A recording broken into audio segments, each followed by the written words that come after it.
4 மணிக்கு கூட்டம்னு அறிவிச்சிருக்கோம்.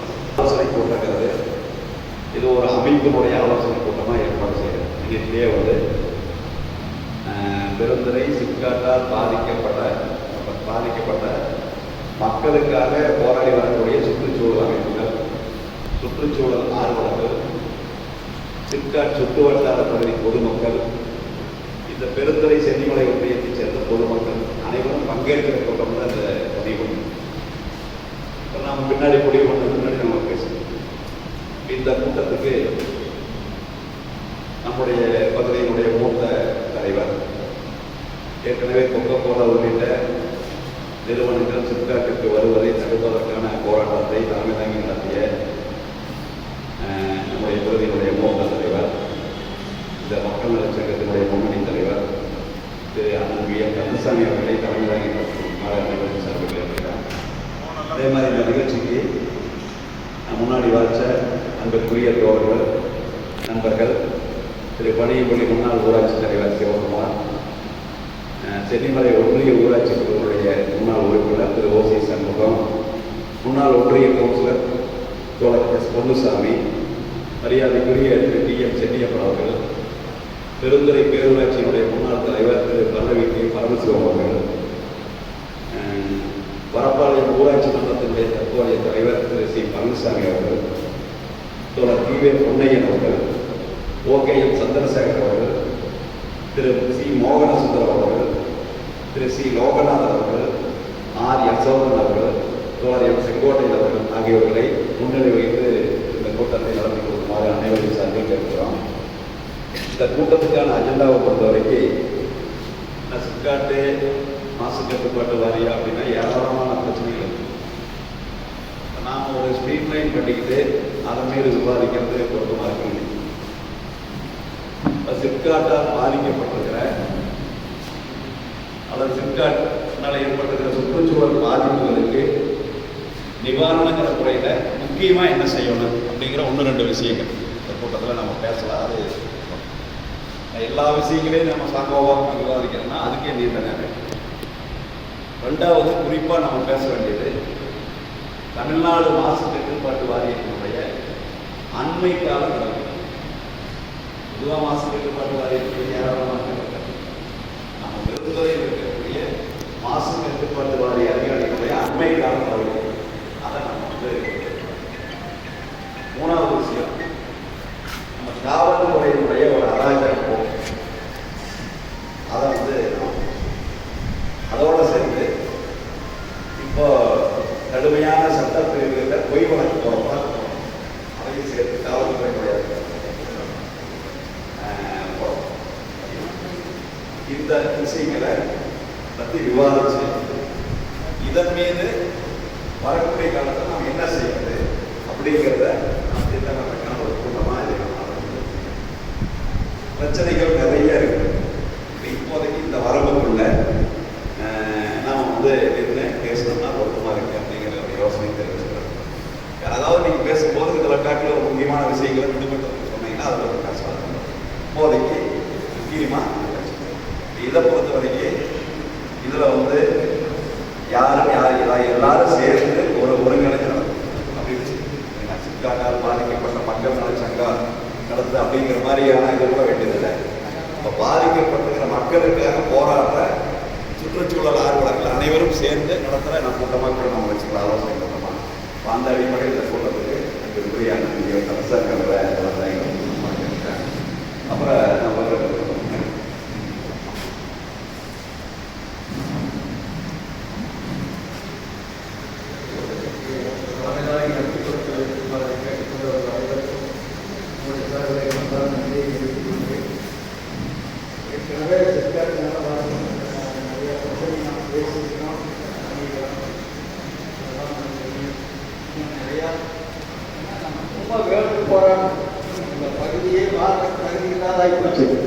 தகுதி இல்லாத ஆய்ப்போச்சுங்கிறதா உண்மை.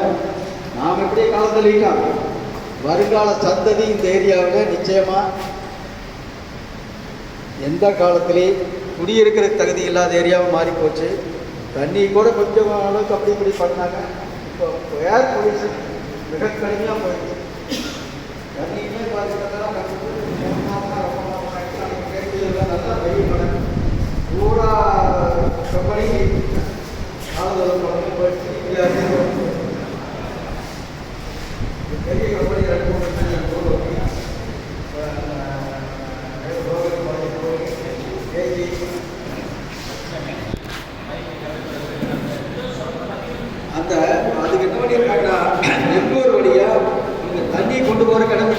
குடியில் கட்டிட்டாங்க. நம்ம ஊர் வழியாக தண்ணியை பூரா வாங்க சென்னிமலை போகிற கடைக்கு தண்ணியை பூரா பொம்மையில் போட்டு வெட்டி விட்டு போட்டு போகிற பண்ணாங்க. இன்னும் சேர்ந்த நிறைய இடங்களில் போய் அவரை தடுத்து நிறுத்தி அவரை மூடி வச்சிருக்காங்க. அதே மாதிரி மேற்குளத்தை ஒட்டி வந்து போய் ஒட்டி அந்த படத்தில் வந்த தண்ணி படத்தில் வந்து பெருந்தூர் குளத்துக்கு வந்துருக்குது. பெருந்தூரம் முழுசாக பாதிக்கும். எத்தனை பேருக்கு தெரியாது பெருந்தூர்கள் யாருமே உணர்வுன்னா அந்த குளத்தில் வந்து தண்ணி நின்னா 8ஆம் ஆண்டு வரைக்கும் நிலத்தடி நீர் கடுமையாக பாதிக்கப்பட்டாங்க. அது மாதிரி நிறைய பிரச்சனை இருக்குது. அதெல்லாம் போக இப்போ அந்த கோட்டை போட்டு 5-6 மாதம் ஆயிடுச்சு, எலெக்ஷன் வந்தது, அதனால் இருந்து போச்சு. இப்போ போன மாதம் தான் இந்த 5ஆம் தேதி கூட்டம் போகிறேன்னு சொல்லிட்டு போனால் 4ஆம் தேதி வர சொல்லியிருப்பாங்க. நான் கூட போக எனக்கு 2 பேர் போயிருக்காங்க. அந்த ஆஃபீஸை பூரா கூட்டம் நடந்த அரக்க பூரா தடுப்பு வச்சு ஆஃபீஸாக மாற்றிட்டாங்க. தனிக்கே சொல்லிட்டு வந்திருக்காங்க, இது எப்படி கூட்டம் நடத்துறது, என்ன இப்படி பண்ணிக்கிறீங்கன்னு. அதுக்கு சரியாக அதிகாரி பேர் சொல்றது. இப்போ அதுக்கு முன்னாடி இருந்தவர் வந்து பொது சுத்திகரிப்பு போராட்டங்களை ஏற்பாடு பண்ணிட்டு போன வரைக்கும் அவருக்கு நடந்தது. இந்த அதிகாரி இப்போ வந்து 3 மாதம் ஆகுது. முதல் கூட்டம் நேரத்தில் நடத்துறதா இருந்து அதை நடத்துறதா எல்லா ஏற்பாடும் பண்ணிக்கிறார். யார் ஃபோன் பண்ணாலும் எடுக்கிறது. ஏற்ற உட்கார்ந்து இருக்கிறவங்க வந்து பேசியிருந்தா பிரச்சனை முடிஞ்சிருக்கு.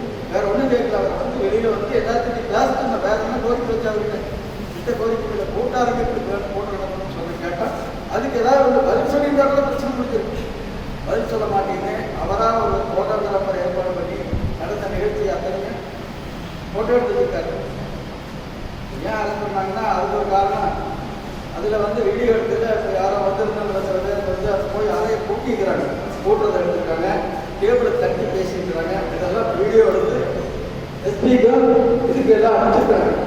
அதனால தான் இந்த செக்ஷன் போட்டு நான் பெயிலபிள் செக்ஷன் போட்டு 43 பேருக்கு ஆசைப்படுறேன். நான் பெயிலபிள் செக்ஷன் நம்ம ரவுடியா ஆர்டர் தகுதி இல்லாமல் மட்டுமே போராடிட்டு இருக்கிறாங்க. இந்த பாடு சார் உள்ள போறதுக்கு அனுமதி இல்லை. போட்டோவே உள்ள வந்து எடுக்கக்கூடாது. போலீஸ்க்கு உள்ள வேலை இல்லை. தயவுசெய்து வெளியே போயிருக்கு. போட்டோ வேணும்னா நாங்கள் தரோம். அது முறை கிருஷ்ணமூர்த்தி இங்கே வரேன்.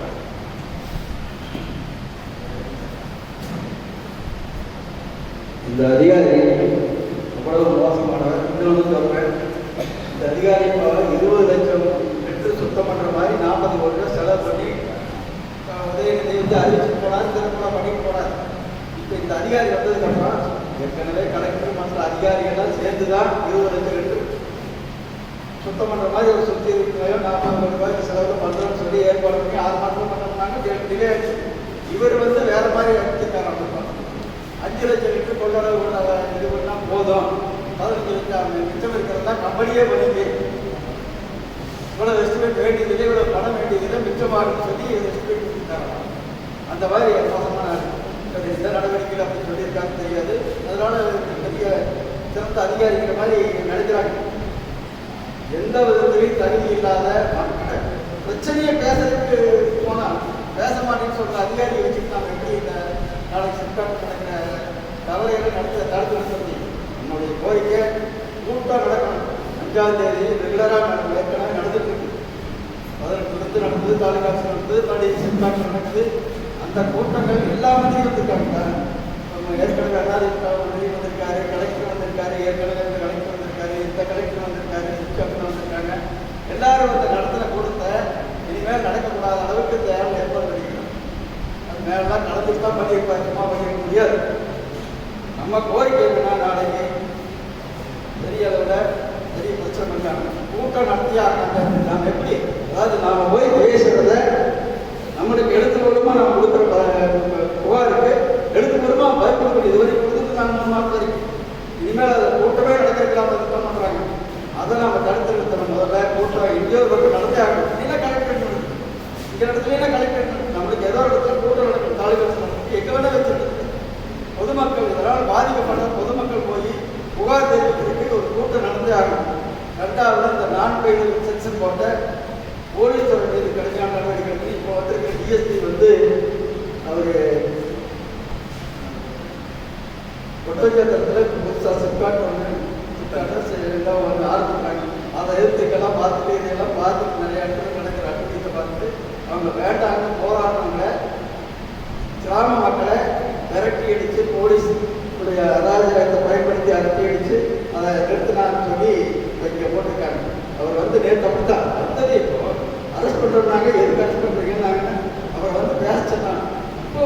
வச்சுருங்க, நாங்கள் வேண்டாம் சொல்கிறோம். அதுதான் சொன்னோம், முடியாது.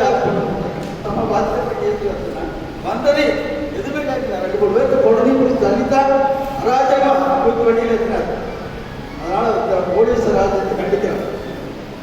அதே மாதிரி திரும்பவும் நம்முடைய போராட்டத்தை மிகப்பெரிய அளவில் நடத்தணும்னா ஊருக்கு மக்கள் தரணும். சும்மா நாம் 50 பேர் நம்ம மதிக்க மாட்டாங்க. இவங்க இவ்வளோதான் போலீஸ் வச்சு 4 கேஸ் போட்டால் 4 தடவை உள்ள ஆதாரத்துக்கு மோசம் எடுத்துச்சா ஆனால் கம்பெனி வாங்கிக்கிற முடிவு பண்ணியிருக்காங்க. அதெல்லாம் நீங்கள் யோசனை பண்ணிட்டு எல்லா ஓட்டையும் அந்தந்த ஓட்டு சொல்லி நாளைக்கு ஒரு பெரிய போராட்டம் நம்ம நடத்தியாகணும். அதுக்கு மக்களை திரட்டபடி எல்லாருமே செஞ்சு நாங்கள் மட்டுமே செஞ்சுருக்க முடியாது. எல்லா ஊருக்கு வரணுமா, இப்போ அந்தந்த ஊரில் எல்லாரும் கூட்டம் போட்டு இதை பற்றி சொல்லி பெரிய அளவில் பண்ணினா எதுவுமே கண்டுக்க மாட்டாங்க. முழுசாக விட்டுட்டு என்ன வேணால் கம்பெனிக்காரங்க நம்ம அதுக்குள்ள ஏற்கனவே அப்படித்தான் பண்ணிட்டு இருக்காங்க. நாம் மழை பெய்யணும் போகிறத விட நாம் ஆடு காடு மேய்க்கணும், இல்லை விவசாயம் பண்ணணும், மழை வேணும் போகிற இது பண்ணுறாங்க. அவங்க இந்த தண்ணியை நீக்கிறதுக்கு மழை பெய்யும் போது அந்த தண்ணியை முழுசாக நீக்கிறது தொடர்ந்து நடந்துகிட்டே தான் இருக்குது. இதெல்லாம் தடுத்து நிறுத்தணும்னா அமைதியான வழியில் தான் நம்ம போகிறோம். அதிகாரிகளை தேவையில்லாம வாட்ஸ்அப்பில் போட்டு கஷ்டம் போடுறோம், அதெல்லாம் நிறுத்தணும். நம்மளும் சில சுவைகள் இருந்தால் அதை நிவர்த்தி பண்ணிக்கணும். அதையும் யோசிச்சுங்க. அந்தந்த ஊரில் அந்தந்த பகுதியில் உங்களால் எவ்வளோ மக்கள் திரட்டிட்டு வர முடியும், அதுக்கு அடுத்த கட்டமாக நம்ம என்ன மாதிரி போராட்டம் நடத்துங்கிறத நீங்கள்லாம் வந்து ஆலோசனை சொல்லணும். எடுத்து அடுத்து பேசுவார். எல்லாரும் நீங்கள் பேசணும். அதனால் நம்ம எந்த அடிப்படையில் இந்த விவாதங்கள் அமையணும் அப்படிங்கிறதுல சில கருத்துக்களை நான் முன்வைக்கிறேன். நீங்கள் விவாதிக்கிற வசதி நாம் இந்த கூட்டத்தில் என்னென்ன அஜெண்டாவில் முக்கியமானது பேசலாம் அப்படிங்கிறது. அதில் முதல்ல நம்ம வந்து மாசு கட்டுப்பாட்டு வாரிய அதிகாரிகளுடைய அண்மைக்கால நடவடிக்கைகள் அப்படின்னு சொல்லியிருக்கோம். ஏன்னா நாம் வந்து 2018 பல மாசு கட்டுப்பாட்டு வாரிய அதிகாரிகளை, குறிப்பாக மாவட்ட சுற்றுச்சூழல் பொறியாளர்களை சந்திச்சோம். இப்போ இதுவரைக்கும் இருந்ததுலேயே ஒரு நம்ம ஒஸ்ட் அதிகாரி அப்படிங்கிற முறையில் இப்போ இருக்கிற வி சுவாமிநாதன்கிற டிஇ நமக்கு தெரியும். இப்போ நான் ஒரு எலெக்ஷன் நேரத்தில் பொறுப்பெடுத்ததுனால இப்போ மக்கள் நல சங்கத்தின் சார்பில் இதுவரைக்கும் 2 முறை சந்தித்து பிரச்சனைகள் பேசியிருக்கோம். 2 முறை தான் அவரை நேரடியாக சந்தித்து பிரச்சனைகளை பேசியிருக்கோம். ஏன்னா நாடாளுமன்ற தேர்தல் இருந்ததுனால நம்ம இடையில சந்திக்க முடியும். இந்த சூழ்நிலை நீங்கள் தெரிஞ்சுக்கிறதுக்காக சொல்கிறேன். 5ஆம் தேதி வழக்கமான OHS மீட்டிங் நடக்குது. 3ஆம் தேதி எங்களை சந்திக்கணும்னு கூப்பிட்டாங்க மக்கள் நல சங்கத்தில். நான் நாளைய மறுநாள் வந்து 5ஆம் தேதி OHS மீட்டிங் வரேன், அங்கே சந்திச்சு பேசுகிறேன் அப்படின்னு. இதெல்லாம் கொஞ்சம் பார்க்கணும், பேசணும் அப்படின்னு கேட்டாங்க. டிஇ பேசுனாங்க, ஏஇ பேசணும். இப்போ நாங்கள் யார் வாய்ப்பு இருந்த எல்லாருக்கும் முக்கியமானவங்க சொன்னால் இருந்தவங்க வாய்ப்பு இருந்தவங்க அந்த கலந்து. அப்போ போகும்போது தான் இப்போ மாசு கட்டுப்பாட்டு வாரிய அலுவலகத்தில் நாம் இப்போ சொல்லியிருக்கிற மாற்றங்கள் இருக்கிறத நேரடியாக பார்க்க முடிஞ்சது. அவர் சொல்கிறதுக்கு இப்போ அவங்க பேசும்போது OHS மீட்டிங்க நேரடி கலந்தாய்வு கூட்டத்தை வழக்கமான முறையில் நடத்துறதுக்கு அவங்க மீட்டிங்கில் இல்லை அப்படிங்கிறது. 2வது அந்த மீட்டிங்கால முழுவதும் ஆபீஸ் அறையை நிரந்தரமாக தடுத்தாங்க. அதையும் பார்த்தோம். ஏற்கனவே இருந்த ஆபீஸ் அறையும் போய் பார்த்தோம். அதில் கோப்புகளை கொண்டு வந்து ரேக் அடித்து வச்சுருக்கோம். பழைய கோப்புகள் இருந்த இடத்துக்கு காட்டுங்க, அதையும் போய் பார்த்தோம். அது ஃப்ரீயாக இருக்குது. அப்போ பழைய ரூமில் செல்ஃபில் காலியாக இருக்கு. ஆஃபீஸ் ரூம் இருந்த இடத்துல கோப்புகளை ரேக் வச்சு அடிச்சிருக்காங்க. மீட்டிங்கால மரம் விட்டு ஃபர்னிச்சர் போட்டு அலுவலக அறையை இப்போ அலுவலக அறையாக புதுசாக மாற்றிட்டாங்க. மீட்டிங் இருக்கிற இருந்த தடையவே இல்லாத நல்ல ஏசியில் அந்த அலுவலக அறையை இதை பேசிட்டு இதை சொன்னாங்க. சொல்லிட்டு அவங்க என்னன்னா மக்கள் நல சங்கத்தை இதுக்கு கன்வின்ஸ் பண்ணுறதுக்கான முயற்சி. சொன்னேன் 2022 ஏப்ரல் இருந்தால் தமிழ்நாடு முழுவதும் இந்த கூட்டங்கள் நடக்குது. ஆனால் 2018 ஜூனில் மந்திரி கலெக்டர் எல்லாத்தையும் வச்சு இந்த ஆய்வு கூட்டங்கள் நடத்தணுங்கிற கோரிக்கை வலியுறுத்துறதே நாங்கள். இதை ஒப்புக்கொள்ள வச்சு 2018 இருந்து தமிழ்நாட்டுக்கே முன்மாதிரியாக நடத்திட்டு இருக்கிறது நாங்கள். ஆகவே எக்காரணம் கொண்டு OHS மீட்டிங் நடத்தாமல் தவிர்க்கிறத அனுமதிக்க முடியாது. நீங்க செஞ்சிருக்கிறத ஏற்றுக்கொள்ளவே முடியாது அப்படின்னு தெளிவா சொல்லிக்கணும். கூட இதை ஏற்றுக்கொள்ளவே முடியாது அப்படிங்கிறது தெளிவா சொல்லணும். நான் மறுபடியும் வந்து நீங்க கவனிச்சிருப்பீங்கன்னா அதெல்லாம் பார்த்துட்டு வந்ததுனால நான் வரேன். அடுத்தது அவங்க சொன்ன சில விஷயங்கள் எல்லாம் சொன்னாங்க. அவர் தப்பாட்டம் படிச்சுக்கிறார். அவருக்கு எல்லாம் தெரிகிற மாதிரி அதிகாரி நடத்துக்கிறாரு. அவர் விவரங்கள் சொன்னாரு. அதெல்லாம் நம்மளுக்கு ஏற்று கேட்டு எல்லாமே தெரியுங்கிறதுனால அது நம்ம வந்து அதை இன்னும் பெருசாக மீட்டிங்கு வழக்கம் போல இந்த சூழ்நிலைகள்லாம் புரிஞ்சுக்கிட்ட அவங்க ஒரு பிளான்ல இருக்காங்கிறது தெரிஞ்சது. குறிப்பாக வந்து இந்த பாலதளவு மையப்படுத்தி இருக்கிற தோழர்கள் மீது ஒரு நடவடிக்கை தயாராக இருக்காங்க அப்படிங்கிறத நாங்கள் தெளிவாக உணர்ந்ததுனால இந்த நேரத்தில் நாம் வந்து பிளவுபடுத்தக்கூடாது. இதில் தனித்தனியாக பிளவுபட்டு அது ஒரு தரப்பு பாதிக்கிற போது இன்னொரு தரப்பு நம்ம அப்படி போகிறதுக்கு தடுக்கலாம் அப்படிங்கிற முறையில் நான் முக்கியமாக உங்களுக்கு எல்லாருக்கும் தகவல் சொல்லிட்டாங்க. வந்தோம் உங்களோட பேசணும், அலுவலகத்தில் உட்காந்து பேசலாம்னு சொன்னால் எல்லாரும் ஒத்துழைச்சிங்க. நாம் பேசணும், கலந்து பேசி ஒரு மனதாக தீர்மானிச்சுட்டு தான் ஒற்றை கோரிக்கை வழக்கமான முறையில் OHS மீட்டிங் நடக்கும். இதுக்கு காரணமான மாசு கட்டுப்பாட்டு வாரிய அதிகாரிகள், அதே மாதிரி மாவட்ட நிர்வாகத்தின் சார்பில் கலெக்டர் வரணும் அல்லது கலெக்டருடைய பிரதிநிதிகள் வரணும் அப்படிங்கிற முறையில் நம்ம கோரிக்கை வலியுறுத்தி முற்றுகை போராட்டத்தில் ஈடுபடுறது அப்படின்னு முடிவெடுத்தோம். நான் உங்களுக்கு அனுமதியோட ஒரு 4 மணி நேரம் நான் ஈரோடு பேச்சுவார்த்தைக்கு போயிட்டு வரணுன்றதை சொல்லிட்டு அந்த போராட்டம் இதெல்லாம் தெரியும். அங்கே வந்து அந்த முடிவெடுக்கிறதுக்கு இன்னொரு முக்கியமான காரணம், வழக்கத்துக்கு மாற காவல் வாகனத்தோட 50க்கும் மேற்பட்ட போலீஸார் குவிக்கப்பட்டது.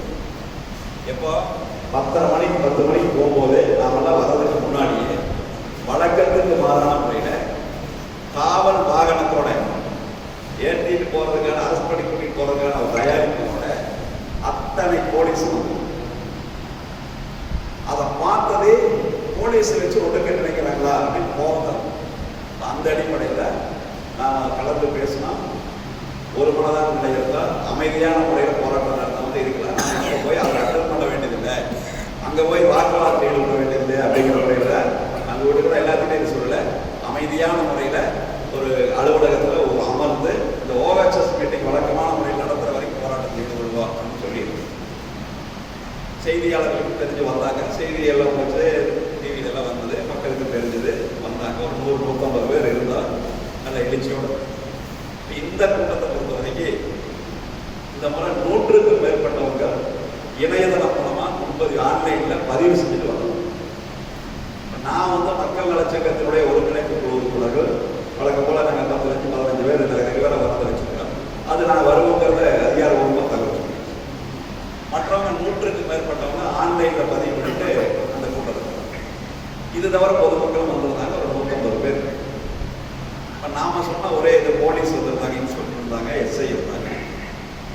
அவங்ககிட்டே சொன்னது என்ன, எங்களுக்கு வழக்கமான முறையில் இந்த OHS மீட்டிங் நடக்கும், இதை நீங்கள் வந்து பேசுங்க அப்படின்னு சொல்லி அவங்க பேசிட்டு அவர் ஒத்து வரல அப்படின்னு சொல்லி இப்போ நான் அங்கேயே இருந்துக்கிட்டு உடனடியாக வட்டாட்சியருக்கு ஃபோன் பண்ணி சொன்னேன். நானே நேரடியாக சொன்னேன், நாளைக்கு தகவல் சொல்லி சொல்லுவேன்.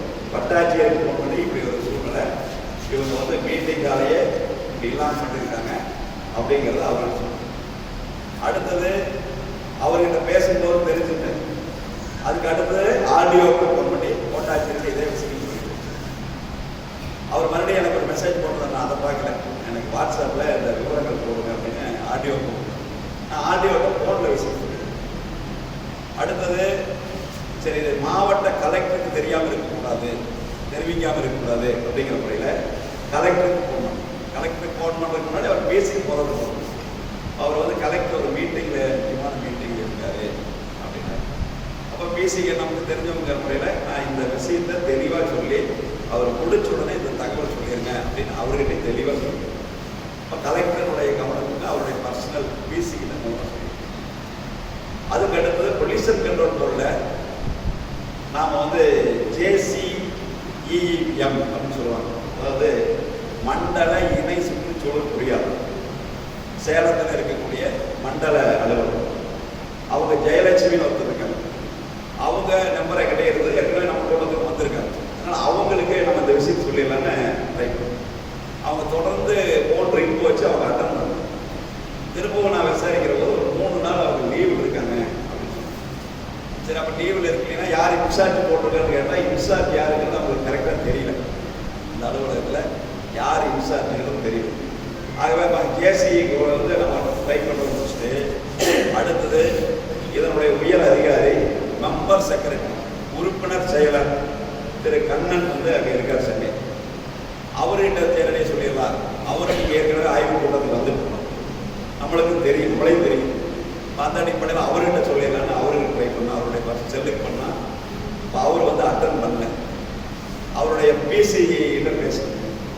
அவர் என்ன சொன்னார்னா, அவர் இந்த துறையினுடைய சுற்றுச்சூழல் துறையினுடைய செக்ரட்டரியாக செந்தில்குமார்ங்கிறவர் உள்ளாட்சித்துறையிலிருந்து வந்தவர் பொறுப்படுத்தி இன்னைக்கு ஃபஸ்ட்டு ரிவ்யூ மீட்டிங் போட்டிருக்காரு. செக்ரட்டரியாக வந்தவர் ஃபஸ்ட்டு மீட்டிங் போட்டிருக்காரு. அதனால் அதில் வந்து அவங்க இருக்காங்க. அதனால் வந்து இப்போ மத்தியானம் மீட்டிங் கண்டினியூ ஆகுது அப்படின்னு சொன்னாங்க. சரிட்டு அவர்கிட்ட அவருடைய பர்சனல் PCகிட்ட தெளிவாக விஷயங்களை சொல்லி என்னென்ன செய்யணும், என்னென்ன நடந்திருக்குங்கிற தெளிவாக சொல்லி. ரெண்டாவது அவர் நான் ஒரு டிராவலில் ஈரோடு பண்ணி போயிட்டு இருக்கிற போது அவர் மெம்பர் செக்ரட்டரி கூப்பிட்டுருக்காரு. நான் அப்போ அட்டன் பண்ண பைக்கில் போகிறேன். இந்த முறையில் வருவாய்த்துறைக்கு, பொல்யூஷன் கண்ட்ரோல் போர்டுக்கு, போலீஸில் எல்லாருக்கும் சொல்லிடுச்சு. போலீஸில் அவங்க மூலமாக பேசக்கூடாது கூட இன்றைக்கி எல்லாருக்கும் இன்ஃபார்ம் பண்ணியிருக்கோம். நாமளே கூட சொல்லிடுச்சு. எல்லாருக்கும் தகவல் போயிடுச்சு. ஆனால் மாலை 4 மணி வரைக்கும் எந்த ஒரு அதிகாரி இந்த போராட்டத்தில் ஈடுபட்டவங்களை கூப்பிட்டு பேசுறதுக்கு எந்த முயற்சி எடுக்கும்? யாரும் எந்த முயற்சி எடுக்கும்? அடுத்தது AE வந்தாங்க, AW வந்தாங்க.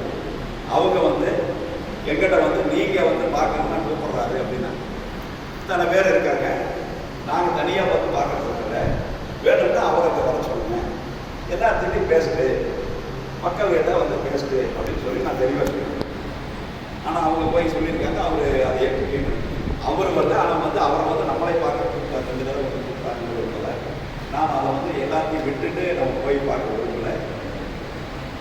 இப்போ அடுத்தது ஈவினிங் வந்து நாம் அங்கே காலையில் பேசிட்டு இதை போராட்டம் கண்டினியூ ஆகும்.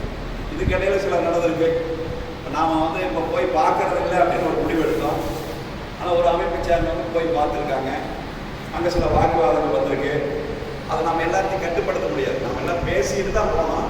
ஆனால் ஒரு அமைப்பு சேர்ந்தவங்க ஒரு அவங்க பார்க்கறத போய் ஏன் பார்த்து நம்ம கேட்க முடியும். அவங்க போய் பார்த்துருக்காங்க. இந்த தொடர்ந்து மாலை வரைக்கும் இரவு வரைக்கும் போராட்டத்தில் ஈடுபட்டவங்கள ஒரு ஆர்வம் மிகுதியில் அங்கே போயிருக்காங்க. வாக்குவாதங்கள் வந்திருக்கு. அண்ணன் சொன்ன மாதிரி டேபிள் தட்டுறதுலேருந்து வாக்குவாதங்கள் வந்திருக்குது. அதெல்லாம் நடந்தது. நமக்கு பின்னாடி தான் சொன்னாங்க. நாம் என்ன அவங்க இப்போ போய் நம்ம பார்க்கறது இல்லை, வழக்கமான OHS மீட்டிங் நடந்ததுன்னா நம்ம போய் அட்டன் பண்ணுறது அப்படின்னு பேசுகிற முடிவிலேயே நம்ம அதுலேயே இருந்ததுனால இது நடந்தது கூட எனக்கு பின்னாடி தான் தெரியும். அதெல்லாம் நடந்திருக்கு. இப்போ ஈவினிங் வந்து யோசித்தோம், மத்தியானம் யோசித்தோம். சரி, அடுத்த கட்டம் இது என்ன செய்யறது? அவங்க வந்து எருமை மாதிரி இருக்காங்க, ரெண்டாவது அவங்க பிளானில் இருக்காங்க. இப்போ என்ன செய்யறது அப்படின்னு யோசிச்சுட்டு நாங்கள் எல்லாருமே கலந்து பேசினோம். 2 ஆப்ஷன் யோசித்தோம். ஒன்று, நம்ம உட்காந்துட்டு அவன் கூப்பிட்டு கூட பேசாத போது எந்த முடிவும் இல்லாமல் நாமளாக எந்திரிச்சு போனோம்னா அதனோட அசிக்க வேறு என்னன்னு இல்லை. நான் அப்படின்னு நினச்சேன். அதாவது நம்ம போராட்டம்னு இத்தனை பேர் சேர்ந்து உட்காந்துட்டு ஒரு அழைச்சி கூட பேசாத போது அதை வந்து நாம் வந்து அழைச்சி பேசலை அப்படின்னு நம்ம எந்திரிச்சு போனோம்னா அதில் விட அசிங்கமானது ஒன்றும் இல்லை அப்படின்னு நினச்சிட்டு சரி ரைட், இது ஒரு வேற கையத்தான் கொண்டு போகிறதோ வேற வழியை நீங்கிற மாதிரி பண்ணிட்டு எல்லாரும் கலந்து பேசுவோம். கலந்து பேசி 2 ஆப்ஷனை வச்சோம். ஒன்று, சாலை மறியல் பண்ணி கைதாகும். இது ஒன்று. 2வது விஷயம், இந்த அதிகாரி கெரவப்படும். இந்த 2 விஷயத்தையும் வச்சு அதில் வெளியில் போய் பஸ் ஸ்டாண்டில் போய் இருக்கிற பஸ் ஸ்டாண்டில் வந்து மறியல் பண்ணுறோம் அப்படிங்கிற ஒரு கருத்து முன்வைக்கப்பட்டது. அதை யோசிச்சு நம்ம வெளியில் போயிட்டோம்னாவே நம்முடைய போராட்டத்தினுடைய தன்மை மாறிடும். ஆகவே இங்கேயே நம்ம வந்து இருக்கிறதா பெட்டர். இங்கே போய் முன்னாடி நம்ம ரோடு மறியல்னா கூட அது வந்து பப்ளிக் இடைஞ்சல் ஆகிற மாதிரி தான் இருக்கு. இந்த அதிகாரிக்கு எந்த நிர்பந்தம் இல்லாமல் போயிடும். ஆகவே நம்ம என்ன சொன்னோம்னா நாம் அதிகாரியை கெரவு பண்ணணும். அதிகாரியை வீட்டுக்கு கொண்டு போகிற காவல்துறை முயற்சி எடுப்பாங்க. அதையொட்டி நம்மளை அரெஸ்ட் பண்ணால் பண்ணிட்டு நம்ம அதுக்கு தயாராக மறியல் பண்ணாலும் கைது, கெரவு பண்ணாலும் கைது. இதில் எது செய்யறது அப்படின்னு கலந்து பேசி ஒருமித்த கருத்துக்கு வந்துதான் கெரவு பண்ணுறது, முற்றுகையிடுறது அப்படின்னு முடிவு பண்ணி அலுவலகத்தில் அலுவலக வாயில சேர் போட்டு வந்து அந்த முற்றுகையின உள்ள இது போகணும். இதையெல்லாம் தெளிவாக சொன்னேன். எங்ககிட்ட பேசி வழக்கமான முறையில் பேச சொன்னால் பேசுறதுக்கு தயாராக இல்லை. அப்போ நம்ம போதும் போலீஸ் இடையில் போய் பேசிட்டு இருந்தாங்க. நான் பர்சனலாக இந்த இன்ஸ்பெக்டர்லாம் எனக்கு ஏரியோட்டில் இப்போ ஒரு பழக்கம் இருக்கிறதில்ல, எஸ்ஐ நல்லா பழகிறதில்ல, அதெல்லாம் வேறு வழக்கம் வேறு. நாம் அவங்ககிட்ட தெளிவாக என்னன்னா இதில் என்னங்கிறது கான்க்ரீட்டாக பேசுங்க அப்படின்னு சொல்லி அப்புறம் போய் பேசிட்டு வந்து அவர் ஒத்து வரலைங்கிற அப்படின்னு சொல்லி சரி அவருக்கு அவ்வளோ ஆணவம் இருக்குதுன்னா நம்ம அதை எதிர்கொள்றத தவிர வேறு வழி இல்லைங்கிற முறையில் இருக்குது. இதுக்கு இடையில வந்து அவங்க உள்ளே போனது வந்ததெல்லாம் என்னென்னா போய் வந்து அவர்கிட்ட பெட்டிஷன் எழுதி வாங்கியிருக்காங்க. மறுபடியும் புரிஞ்சுருக்கு. அவர்கிட்ட ஒரு புகார் கடிதம் எழுதி வாங்கியிருக்காங்க அப்படிங்கிறது. அப்புறம் இந்த இன்ஸ்பெக்டர் வந்துட்டு உங்களையெல்லாம் அரெஸ்ட் பண்ணுறோம் அப்படின்னு சொன்னாங்க. நாங்கள் இருந்தவங்க அதை ரியாக்ட் பண்ணோம். அதெல்லாம் வீடியோ கூட போட்டிருந்தாங்க. இந்த பிரபு இதில் போட்டிருந்தாங்க. அது போடுறதுல நல்லதும் இருக்குது, கெட்டதும் இருக்குது. சரிங்களா? அது ஒன்று போட்டிருந்தாங்க. அந்த வீடியோவில் வந்து நீங்கள் எல்லாம் பார்த்துருப்பீங்க. நாங்கள் என்ன சொன்னோம்னா எங்கள் காலையில் இருந்து 100 பேருக்கு மேலே இவ்வளவு அமைதியான முறையில் 4 மணி வரைக்கும் வந்துருக்கிறோம். முன்னால் ஒரு பேச்சுவார்த்தைக்கு அந்த அதிகாரி கூப்பிட்டு போற வைக்க முடியல. சட்டம் ஒழுங்கு திட்டமிட்டு அவன் வந்து சீர்குலைச்சிட்டு இருக்கான். அதை வந்து எங்களால் கேட்கறதுக்கு வந்து இது இல்லை. எங்களை வந்து அரெஸ்ட் பண்ணுங்க, நாங்கள் என்ன சமூக விரோதிகளா அப்படின்னு கொஞ்சம் சீரியஸாக எல்லாருமே எதிர்க்கணும். இப்போ அவங்க சைலண்ட் ஆகிட்டாங்க. அவங்கள வந்து நான் எங்கே கடமை செய்கிறேன், நாங்கள் உங்கள் கடமை ரைட்டு, இப்போ கடமை இதுக்கு இப்போ கடமை இல்லையா? நாங்கள் 1000 பெட்டிஷன் கொடுத்துருக்கோம், நாங்கள் புகார் கடிதம் ஏராளமாக கொடுத்துருக்கோம், அதன் மீது நீங்கள் என்ன நடவடிக்கை எடுத்துருக்கீங்க அப்படிங்கிறதெல்லாம் கேட்டு கடிதங்களுக்கு நடவடிக்கை எடுக்கிறதுக்கு பிரச்சனைங்கிறதெல்லாம் சொல்லி இதெல்லாம் நடந்துட்டு இருக்கிற போது இவங்க மேலதிகாரிகள் ஃபோன் பண்ணியிருக்காங்கன்னு நினைக்கிறேன். மாவட்ட காவல் துணை கண்காணிப்பாளர் டிஎஸ்பி அவர் கோகுலகிருஷ்ணன் வந்துட்டார். அவர் வந்தவர் ஒரு டிஎஸ்பி துணை கண்காணிப்பாளர் வந்தவர் வந்து போராட்டத்தில் ஈடுபட்டவங்க எல்லாருமே முக்கியமானவங்க இருக்கணும். கூப்பிட்டு இந்த மாதிரி பெட்டிஷன் வந்திருக்கு, நாங்கள் இல்லையா நம்மளுக்கு அரெஸ்ட் பண்ணுவோம், நீங்களாம் ஒத்துழைங்க, வந்து ஏறுங்க வண்டியில் அப்படின்னு ஒரு நாகரிகமான முறையில் சொல்லி அப்புறம் நம்மளாம் கேட்கலைன்னா ஒரு நடவடிக்கை போகிறதுக்கு புரிஞ்சுக்க முடியும். எதையும் பண்ணல. நாங்கள் ஒரு லைன்லாம் போட்டுருக்குறோம் அந்த ஆஃபீஸ் நுழைவதில். முன்னாடி இருக்கிறவங்கள சந்திரசேகர் 2-3 பேர் இருந்தாங்க. முதல்ல நான் பார்த்த வரைக்கும் சந்திரசேகரை அந்த டிஎஸ்பி வந்து எதுவுமே பேசல, என்ன எதுன்னு கேட்கல, கையை பிடிச்சி தரதானே எடுத்து இது பண்ணார். அவங்க பேசிட்டு வந்திருக்காங்க. அவர் டிஎஸ்பி சிக்னல் கொடுத்தாருன்னா போலீஸ் செய்யலாம். அதை வந்து செஞ்சு வலுக்கட்டாயம் ஒவ்வொருத்தரும் நிர்பந்தப்படுத்தியாங்க. நாங்கள் வந்து காவல்துறை யாராச்சும் ஒழிங்க சரியில்லை அப்படின்னு டிஎஸ்பிகிட்ட பகிரங்கமாக இது பண்ணிட்டு சத்தம் போட்டு தான் போனோம். டிஎஸ்பி எல்லாத்தையும் பண்ணால் அப்புறம் வந்து நீ கையெல்லாம் தொடாத, நீ அரெஸ்ட் பண்ணுறதுன்னா சொல்லுங்க அப்படின்னு வந்து எல்லாருமே எகிருனா சத்தம் போட்டோம். வந்தோம். அப்புறம் சத்திய மண்டபத்துக்கு கொண்டு வந்தாங்க. அங்கே வந்துட்டு அப்புறம் எல்லாத்தையும் திரும்ப இங்கே கொண்டு வந்தாங்க, வச்சுருந்தாங்க. இப்போ இதெல்லாம் வந்து இதெல்லாம் நீங்கள் பார்த்துருப்பீங்க. கடைசியாக நாங்கள் அரெஸ்ட் ஆகும்போது கொஞ்சம் பேர் இருந்தாலும் கூட ஒரு 6 பெண்கள் தான், 6 பெண்கள் 43 பேர் இங்கே வந்து அரெஸ்ட் ஆகி வந்து இந்த மண்டபத்துக்கு. இதுக்கு இடையில வந்து என்ன சொன்னாங்கன்னா உங்களை ரிமாண்ட் பண்ணுற மாதிரி ஒரு இது இருக்கு அப்படின்னு. சரி அப்படின்னா அதுக்கு தயாராக இப்போ பயங்கரவங்க வந்து அது 43 பேரும் யாரும் பயங்கரவங்க ஒருத்தரும் இல்லை. நம்ம ரிமாண்ட் பண்ணிட்டு என்ன பண்ணுறதுன்னு அலுவலகம் ஒருத்தரும் இல்லை. சரி அப்போ ரிமாண்ட் பண்ணுறதுனா நம்ம அதுக்கு தயாராக போகணுங்கிற அடிப்படையில் நம்ம யோசிச்சுட்டு வெளியில் பேச கரெக்டாக ஓசி சண்முகம் இதெல்லாம் பேசணும். இப்போ பேசிட்டு நாங்கள் வெளியில் கொஞ்சம் பேர் அசம்பிள் ஆகிட்டோம் அப்படின்னு. இப்போ நாங்களும் மறியல் செஞ்சுட்டு உள்ள வரதா அப்படின்னு கேட்டோம். அப்புறம் நாம் வந்து அதை பற்றி யோசிச்சுட்டு இருந்தோம். சரி அவங்களே கொஞ்சம் வர சொல்லிடலாமா, இன்னைக்கு கூடுதலாக இருக்குது, இன்னும் கொஞ்சம் ஸ்ட்ரென்த் வர சொல்லி வேறு மாதிரி டீல் பண்ணலாமான்னு யோசிச்சுட்டு இருந்தோம். கரெக்டாக பேசிட்டு இருக்கும்போது டிஎஸ்பி வெளியே கூப்பிட்டார். அரெஸ்ட் பண்ணுறது டிஎஸ்பி தான் வெளியில் கூப்பிட்டு பேசினார். அவர் கூப்பிட்டு எங்கள் பேர் ஒன்று பார்த்து கோவம் இல்லையா அப்படின்னாரு. இதே வார்த்தை கேட்டது சொன்னாங்க. இது எங்கள் பேர் கோவம் இல்லைங்களா அப்படின்னா. கோவம் இல்லாததுன்னு நீங்கள் எப்படி நினைக்கிறீங்க? நீங்கள் நடந்துட்ட விதம் கோவத்தை உருவாக்குமா உருவாக்காதா? நீங்கள் செஞ்ச நடவடிக்கை நாங்கள் ஒன்று ஏற்றுக்கொள்ளவே முடியாது. எந்த விதமான விசாரணையும் இல்லாமல், எந்த முன்னறிவிப்பும் இல்லாமல் பாட்டுக்கு வந்து பலவந்தப்பட்டதை அரெஸ்ட் பண்ணுறீங்க. இதில் என்ன இது? நீங்கள் என்ன நோக்கத்துக்காக உங்களை இங்கே வந்து டிரான்ஸ்ஃபர் பண்ணாங்களோ அதை நீங்கள் நிறைவேற்றிருக்கீங்க, பார்த்துக்கலாங்க அப்படின்னு சொன்னாங்க. அப்புறம் அவர் வந்து எங்கள் வீட்டில் கோபப்படாதீங்க, நாங்கள் பேசிட்டு அவருடைய தம்பி மேரேஜ் நான் ஒரு லீவு இதுக்காக இருந்தேன்னு சொல்லிட்டு போனார். சரி போயிட்டு வந்து பார்த்துக்கலான்னு சொல்லியாச்சு. நான் அப்புறம் அவர்கிட்டே என்னன்னு தெளிவாக கேட்டேன்னா, இப்போ ரிமாண்ட் பண்ணுற மாதிரி ஒரு பேச்சுக்கள் வருது. ரிமாண்ட் பண்ணுறதா சொல்லுங்கள், வெளியில் ஒரு 200 பேர் இருக்காங்க, அவங்க வந்து சாலை மறியல் பண்ணிட்டு உள்ள வர தயாராக இருக்காங்க. நான் வந்து ஃப்ராங்காக தான் சொல்கிறேன், போயிட்ட ரிமாண்ட் பண்ணுறதுனா சொல்லுங்கள், நாங்கள் மறியல் பண்ணிட்டு இன்னொரு 200 பேர் வர சேர்த்து கொண்டு போங்க அப்படின்னு சொல்லி அவருக்கு தெளிவாக சொல்கிறேன். இப்போ அவர் இல்லைங்க, நீங்கள் அதில் ஒன்றும் இல்லை, ரிமாண்டெல்லாம் இல்லை அப்படின்னு சொன்னார். நான் அந்த அடிப்படையில் இவங்ககிட்ட ஃபோன் பண்ணி ஓசிஎஸ்சியில் சண்முகத்தை சொல்லி, நாங்கள் சொன்னால் மட்டும் நீங்கள் அரெஸ்ட் மறியல் போடுங்க, இல்லைன்னா நீங்கள் வெயிட் பண்ணுங்க அப்படின்னு அவர்கிட்ட சொல்லிட்டு இதுக்கு இடையில நாம் அரெஸ்டான விஷயம் பலருக்கும் போகுது, நம்முடைய மாவட்ட அமைச்சருக்கும் போகுது, எல்லாரும் பலரும் பேசுகிறாங்க. வந்து இப்போ நாங்கள் முக்கியமாக சிவகுமார் மற்றவங்கள சவினா எல்லோரும் இருக்கிறத அவங்க தெரிஞ்சுட்டு பேசினாங்க. நம்மகிட்டே வந்து நம்ம அமைச்சரும் பேசுகிறோம், மாவட்ட அமைச்சர் ஒரு 15 நிமிஷம் பேசுகிறோம். ஒரு இடத்துக்கு மேலே நம்மளை ரிலீஸ் பண்ணாங்க. வெளியே வந்து நம்ம எல்லாம் போகும்போது இங்கே ஒரு 43 பேர் இருந்தால், வெளியில் போகும்போது உண்மையிலேயே நமக்கு வந்து மனசு ஒரு திருப்தியாக இருந்தது. ஒரு 150-200 பேர் இந்த மண்டபத்துக்கு முன்னாடி எழுச்சியோடு காத்து அதை பார்த்ததே, இதெல்லாம் எந்த கஷ்டம் எதுவுமே மனசு நிற்கல. இவ்வளோ பேருக்கு பார்த்ததே போலீஸும் புரிஞ்சிருப்பாங்க. அது உண்மையிலேயே எல்லாரும் ஒரு உற்சாகப்படுச்சு.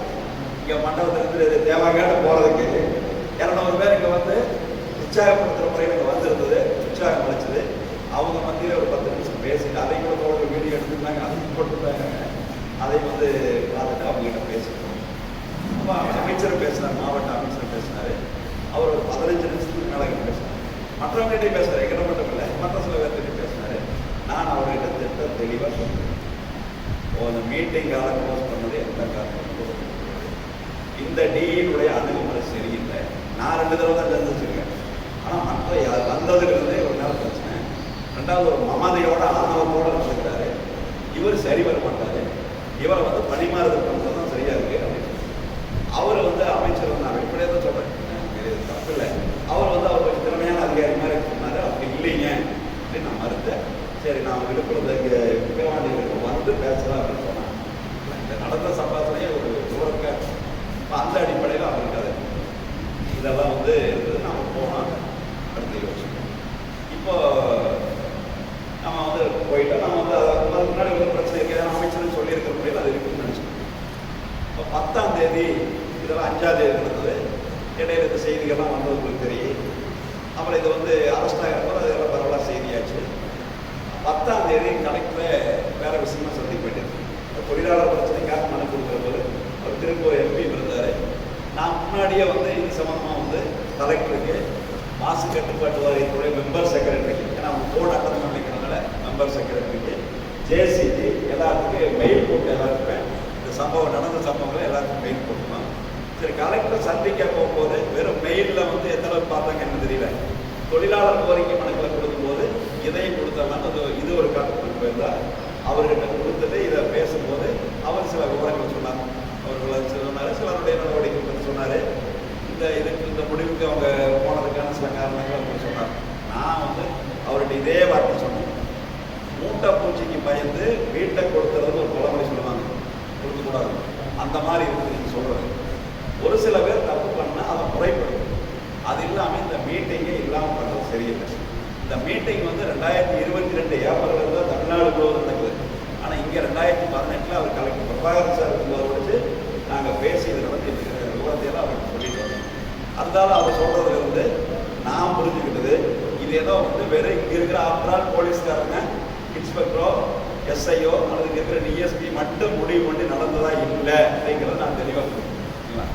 என்னுடைய மதிப்பீட்டில் இது ஏதோ இங்கே இருக்கிற அதிகாரிகள் இந்த டிஏ மட்டும் சேர்த்து முடிவு பண்ணதில்லை.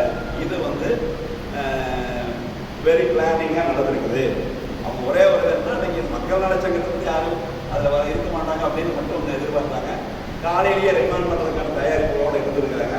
இப்போ அது இடையில வந்து அதுக்கு சூழ்நிலைகள் மாறி போச்சு. நம்ம அமைதியான முறையை போய் அங்கே உட்காந்துட்டதுனால அந்த சூழ்நிலைகள் வேறு மாதிரி மாறிச்சு. அப்படின்னு நான் இந்த சூழ்நிலையில் இப்போ இது வந்து பலரும் திட்டமிட்டு இந்த OHS மீட்டிங்கை சீர்குலைக்கணும், இது நடத்தக்கூடாது அப்படின்னு பிளான் பண்ணி செஞ்சதுன்னா அதையே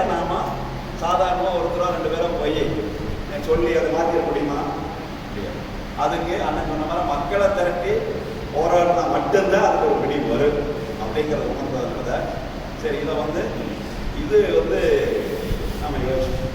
அடுத்தது இன்னொரு முக்கியமான விஷயம், இதுக்கு இடையில வந்து பார்த்தா எஃப்ஐஆர் ஆகிருக்கு. இப்போ வந்து நெட்டில் எடுத்துக்கலாம், கம்ப்ளைண்ட் கொடுத்தவங்களுக்கு தான் போலீஸ் அதிகாரிகளும் எஃப்ஐஆர் கொடுக்கணும், மற்றவங்களுக்கு நெட்டில் எடுத்துக்கலாம். அதுக்கு ஒரு ஆப்ஷன் கொடுத்துருக்காங்க. அதுக்கு பலதற்கு ஒவ்வொரு டிவி கூட வரும், அதை எடுக்க முடியும். அது தோழர்கள் எடுத்தாங்க, எனக்கு ஓசிஎஸ் தான் முதல் எடுத்து கூட்டணி எஃப்ஐஆர் போட்டிருக்காங்க. நான் எடுத்து பார்த்தேன், எஃப்ஐஆர் போட்டிருக்காங்க. வழக்குக்கு பயங்கரவங்க இங்கே இருந்தவங்க யாரும் இல்லை. வழக்கு பலரும் சந்திச்சிருந்தேன். கோயம்புத்தூர் மத்திய சிறையில் நான்லாம் வந்திருக்கிறேன், அண்ணன் இருக்கிறேன். எல்லாருமே பலரும் தயாராக இருக்கிறவங்க, யாரும் வந்து பயப்படுற பொறுத்து இல்லை. ஆனாலும் இந்த வழக்கு அப்படிங்கிறத பொறுத்தவரைக்கு நீங்கள் தெளிவாக கொடுக்குறதுன்னா 7 சட்டப்பிரிவுகளில் வழக்கு போடுறோம். இதில் 2 சட்டப்பிரிவுகள் ஜாமீனில் விட முடியாத நான் பெயிலபிள் செக்ஷன். 7 பிரிவுகளில் வழக்கு, அதில் 2 பிரிவுகள் 10 ஆண்டுகள் வரைக்கும் சிறை தண்டனை கொடுக்கறதுக்கு இடமளிக்கக்கூடிய நான் பெயிலபிள் செக்ஷன், ஜாமீனில் விட முடியாத செக்ஷன். 2வது எல்லாம் கூட மேலே இன்னைக்கு நாடு முழுவது வழக்கறிஞர்கள் உட்பட ஜனநாயக சக்திகள் அத்தனை பேரும் சேர்ந்து இந்தியா முழுவது 3 குற்றவியல் சட்டங்களை ஒன்றிய அரசு கொண்டு வந்த சட்டங்களை எதிர்த்து நாடு தழுவிய போராட்டங்கள் தொடர்ச்சியாக நடந்துகிறது. அது என்ன அப்படின்னா, இந்திய தண்டனை சட்டம், இந்திய குற்றவியல் நடைமுறை சட்டம், இந்திய சாட்சிகள் சட்டம் அப்படிங்கிற 3 சட்டங்களை மக்களுக்கு யாரும் புரியாத சமஸ்கிருத மொழியில் பேரை மாற்றி அந்த சட்டங்களை எல்லாம் திருத்தி மக்களை பாதிக்கக்கூடிய ஒரு சட்ட திருத்தமாக கொண்டு வந்திருக்கிறது அரசு. இது மிகப்பெரிய பாதிப்பு உருவாக்குறதுனால நாடு முழுவதும் வழக்கறிஞர்கள் அந்த பேர் இதை எதிர்த்து போராடிக்கிறார். இந்த சட்டத்தை பொறுத்த வரைக்கும் ஜூலை 1ஆம் தேதியிலிருந்து அமலுக்கு வரதா அறிவிச்சிருக்காங்க. கடந்த 2023 டிசம்பரில் நாடாளுமன்றத்தில் நிறைவேறுச்சு. அப்போ நாடாளுமன்றத்தில் நிறைவேறும் போது கூட 146 நாடாளுமன்ற உறுப்பினர்கள் சஸ்பெண்ட் செய்யப்பட்டு வெளியேற்றப்பட்டது.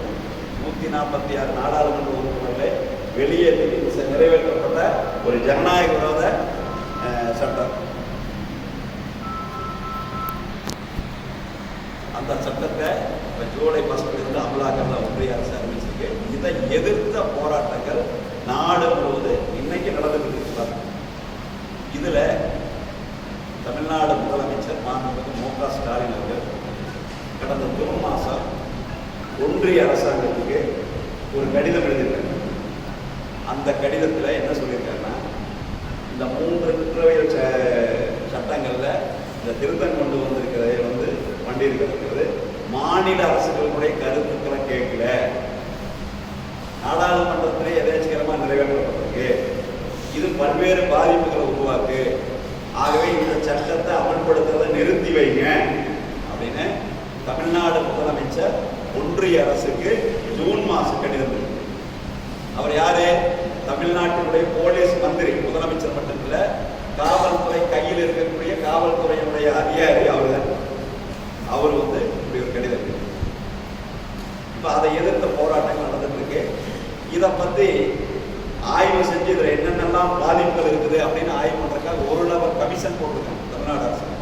இந்த 3 சட்டம் திருத்தத்தினால என்ன பாதிப்புகள் வருது அப்படிங்கிறத ஆய்வு செய்யறதுக்காக ஒரு நபர் கமிஷன் போட்டு வச்சார். அந்த சட்டத்தில் அதை எதுக்கு சொல்றதுன்னா, இந்த முக்கியமான பயணம்னா, அதாவது வந்து பிஎன்எஸ் சொல்லக்கூடிய பாரதிய நியாய சன்ஹிதா அப்படிங்கிற சட்டம், பிஎன்எஸ், அந்த சட்டத்தின் கீழே தமிழ்நாடு முழுவதும் எங்கே அமலுக்கு வரதாக எதிர்த்து போராடி இருக்கிற சட்டத்தின் கீழே முதலமைச்சர் எதிர்த்து கடிதம் எழுதியிருக்கிற நிலையிலையும் கூட இங்கே அந்த சட்டத்தில் வழக்கு போடுறாங்க. 7 பிரிவும் அந்த சட்டத்தில் அதுக்காக வேறு சாதாரண இது நினைச்சுக்க. அப்போ முதலமைச்சர் வந்து இப்படி இந்த நிலை கூட தெரியாமல் இங்கே அதிகாரிகள் எடுத்திருக்காங்க. அன்னைக்கு நாடாளுமன்ற உறுப்பினர் சொல்லிட்டு நாளைக்கு முதலமைச்சர் அவரே வந்து இதை பற்றி எழுதுறது இருந்தால் எல்லாரும் சொல்லணும். இதனுடைய விஷயம் சொல்லணும், இதனுடைய முக்கியத்துவம் கருத்தாக இவ்வளோ தூரம் சொல்லணும். சட்டம் அமலுக்கு வரதை எதிர்த்து போராட்டங்கள் நடைபெற்றிருக்கிற சூழ்நிலை இந்த வழக்கில் முதல் முறையாக அவர் ஒன்றிய அரசுக்கு இருக்கிறவங்க இந்த வழக்கு போடணும். இதை எதிர்த்து நம்ம நம்மளோட அவருடைய ஒரே இதுன்னா இந்த வழக்கு இந்த அதிகாரி கொடுத்ததை ஏற்று அப்படியே போட்டிருக்காங்க. அவர் அதிகாரி சொல்லியிருக்கிறதே நிர்வாக காரணங்கள்னால இந்த அலுவலக அறையை மாற்றப்பட்டு சொல்லியிருக்காரு. ஓஹெச்எஸ் மீட்டிங் ரெகுலராக நடந்துட்டு சொல்லியிருக்காரு. அப்போ அத்தனையும் அவருடைய புகாரிலேயே அத்தனை விஷயங்கள் இருக்குது. நாம் சொல்கிற அத்தனையும் உண்மை அப்படின்னு. இப்போ அந்த அடிப்படையில் இந்த பொய் புகார் மீது பதியப்பட்டிருக்கிற இந்த வழக்கை உடனடியாக திரும்ப பெறணும், இதை ரத்து செய்யணும். அது நம்முடைய கோரிக்கை. நமக்கான கேஸுக்கு பயந்தார் இதை ரத்து செய்யணும். இதை நம்ம வலியுறுத்தணும். ஆதரவு. அது அடுத்தது காவல்துறை அன்னைக்கு நடந்துட்டு விதம். இவர் எதுவும் நமக்கு கிருஷ்ணமூர்த்தி அவர் ஒரு அமைப்பினுடைய ஒன்றிய செயலாளர். எந்த இதுவும் இல்லாமல் அவர் அடிச்சிருக்கார். அதெல்லாம் மறுபடியும் தான் தெரியும். டிஎஸ்பிலாம் போனதுக்கு பிறகு இப்போ இதெல்லாம் எப்படி அனுமதிக்க முடியும்? அவர் அடிச்சிருக்காங்க. ஒவ்வொருத்தையும் பலவந்தப்படுத்தி தரத்துன்னு இருந்து போய் இது பண்ணுறாங்க. இதை முன்னறிவிப்பு இல்லை, கேட்கல. இத்தனை அராஜ காவல்துறை கிடையாது. ஆகவே இந்த காவல்துறையினுடைய அராஜ காவல்துறை இப்படி தான் இருக்கு. இது எல்லா கட்டத்திலையும் எதிர்த்து போராடி கொடுக்கலாம். ஆனாலும் இங்கே இதில் நடந்துட்டதை ஏற்றுக்கொள்ள முடியாது. ஆகவே இந்த காவல்துறையினுடைய அராஜகத்தை கண்டித்து இந்த பொய் வழக்கு திரும்ப பெறணுங்கிறது நமக்கு இன்னைக்கு பிரதான கோரிக்கை. அடுத்தது ஓஹெச்எஸ் மீட்டிங்கிறது நான் சொன்ன மாதிரி 2022 ஏப்ரல் இருந்து பிரதி மாதம் 5ஆம் தேதி தமிழ்நாடு முழுவதும் எல்லா மாசு கட்டுப்பாட்டு வாரிய ஆஃபீஸ்லையும் நடக்குது. மாவட்ட பொறியாளர் அலுவலக, மண்டல அலுவலக, தலைமை அலுவலக எல்லா இடத்துலையும் நடக்குது. இது இந்த ஆட்சியில தான் கொண்டு வந்தது. இதனுடைய நோக்கம் என்ன? வெளிப்படையான நிர்வாகம். வெளிப்படையான நிர்வாகம் இதை மேம்படுத்துவதற்கு முறையில் அதெல்லாம் எல்லாம் போட்டுருக்காங்க. தீர்மானத்துக்கு வருது. இப்போ வெளிப்படையான நிர்வாகம், நம்பகத்தனமான நிர்வாகம் அப்படிங்கிறதுக்காக எல்லாம் கொண்டு வந்த அந்த இது இப்போ இன்னைக்கு அதுவே இருக்கிறாங்க. அப்போ அரசாங்கம் போட்ட உத்தரவு ரத்தாயிருந்தா இல்லை. இங்கே மட்டும் நடந்துட்டு இருந்த வழக்கத்துக்கு மாற செய்யும். அதுக்கு என்ன சொல்றாங்க? வேற எங்கேயும் தமிழ்நாட்டுக்கு இப்படி நடக்கல, வேற எங்கேயும் சிப்காட் இல்லை, வேற எங்கேயும் இவ்வளவு பாதிப்பு இல்லை. இதையெல்லாம் மனசுல வச்சுக்காம எல்லா மாவட்டங்களையும் சிப்காட் இல்லை, எல்லா மாவட்டங்களையும் இவ்வளவு பாதிப்பு இல்லை, இங்கே இவ்வளவு பாதிப்பு இருக்குது, தொடர்ச்சியாக நடந்துட்டு இருக்குது. ஒரு வழக்கமான நடைமுறை இந்த அதிகாரி வந்தவுடனே நான் மாற்றுவேன்னு மாத்துறாருன்னா அதை ஏற்றுக்கொள்ள முடியாது. வழக்கமான முறையில் ஓஹெச்எஸ் மீட்டிங் நடத்தப்படணும். அந்த மீட்டிங்கள் பண்ணணும். நீ மீட்டிங்கால் உனக்கு அவசியம் தேவைன்னா நமக்கு மீட்டிங் கலெக்டர் நடத்து, கலெக்டர் நடத்து, கோட்டாட்சியர் நடத்து. நாம் கலெக்டருங்கிறதோட இருக்குவோம், கலெக்டர் நடத்து. நாம் அதுக்கு தயார். கலெக்டர் ஆஃபீஸில் மாதந்தோறும் 5ஆம் தேதி நடந்து அறிவிக்குது. ஏதாவது இந்த கூட்டம் நடத்தாத இருக்கக்கூடாது. அது இவங்க என்ன சொல்றாங்க? பெட்டிஷன்லேயே சொல்றாங்க. ஒவ்வொருத்தரும் வாங்க, டிஇ போய் பார்த்து பெட்டிஷன் கொடுத்துட்டு போயிடும். இதுக்கு அதுக்கு நேரடி கலந்தாய்வு போகுது. ஓப்பன் ஹவுஸ் செஷன்ங்கிறது எதுக்கு?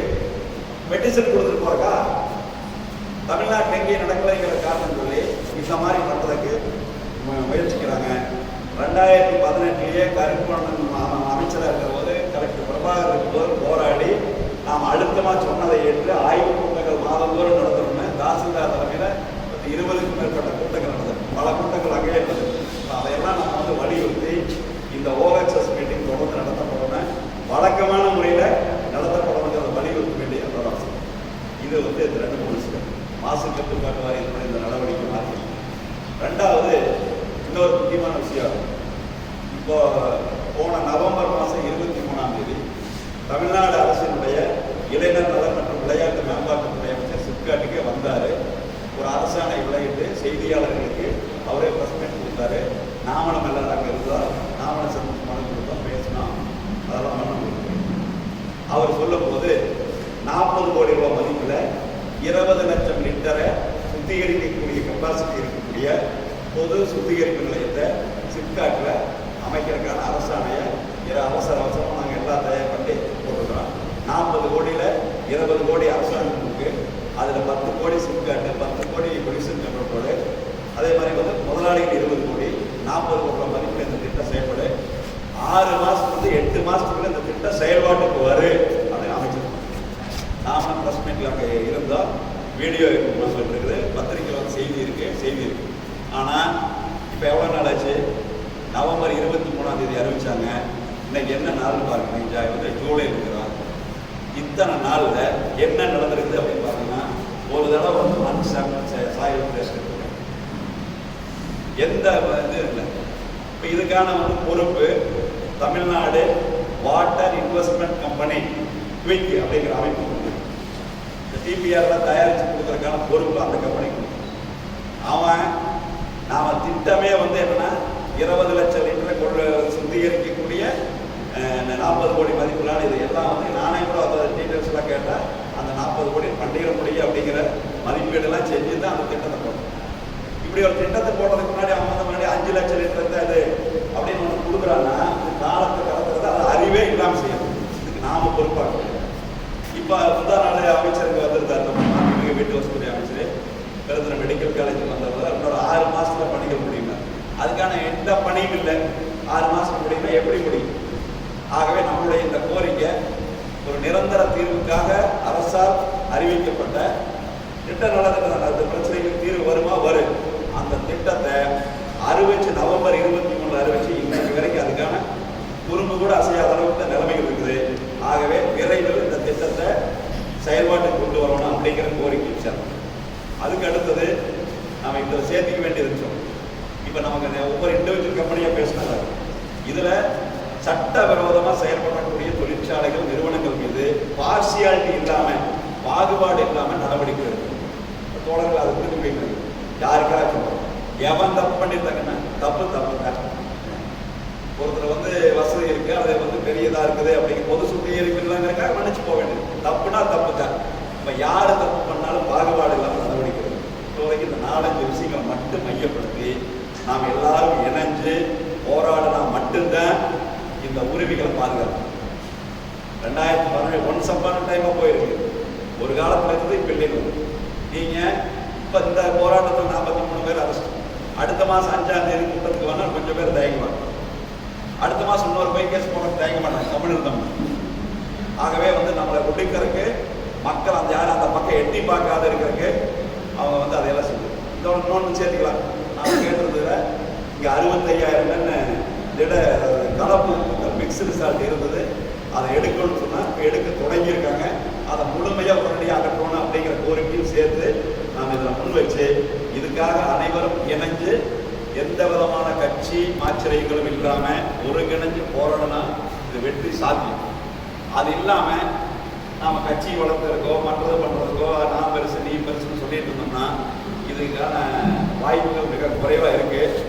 தனித்தனியாக நம்ம போராடுவோம். அதுக்காக வந்து யாரும் போராடாத சக்திக்கு தகுந்த மாதிரி போராடும். ஆனால் ரிசல்ட்டுக்கு தாமதமாயிரு.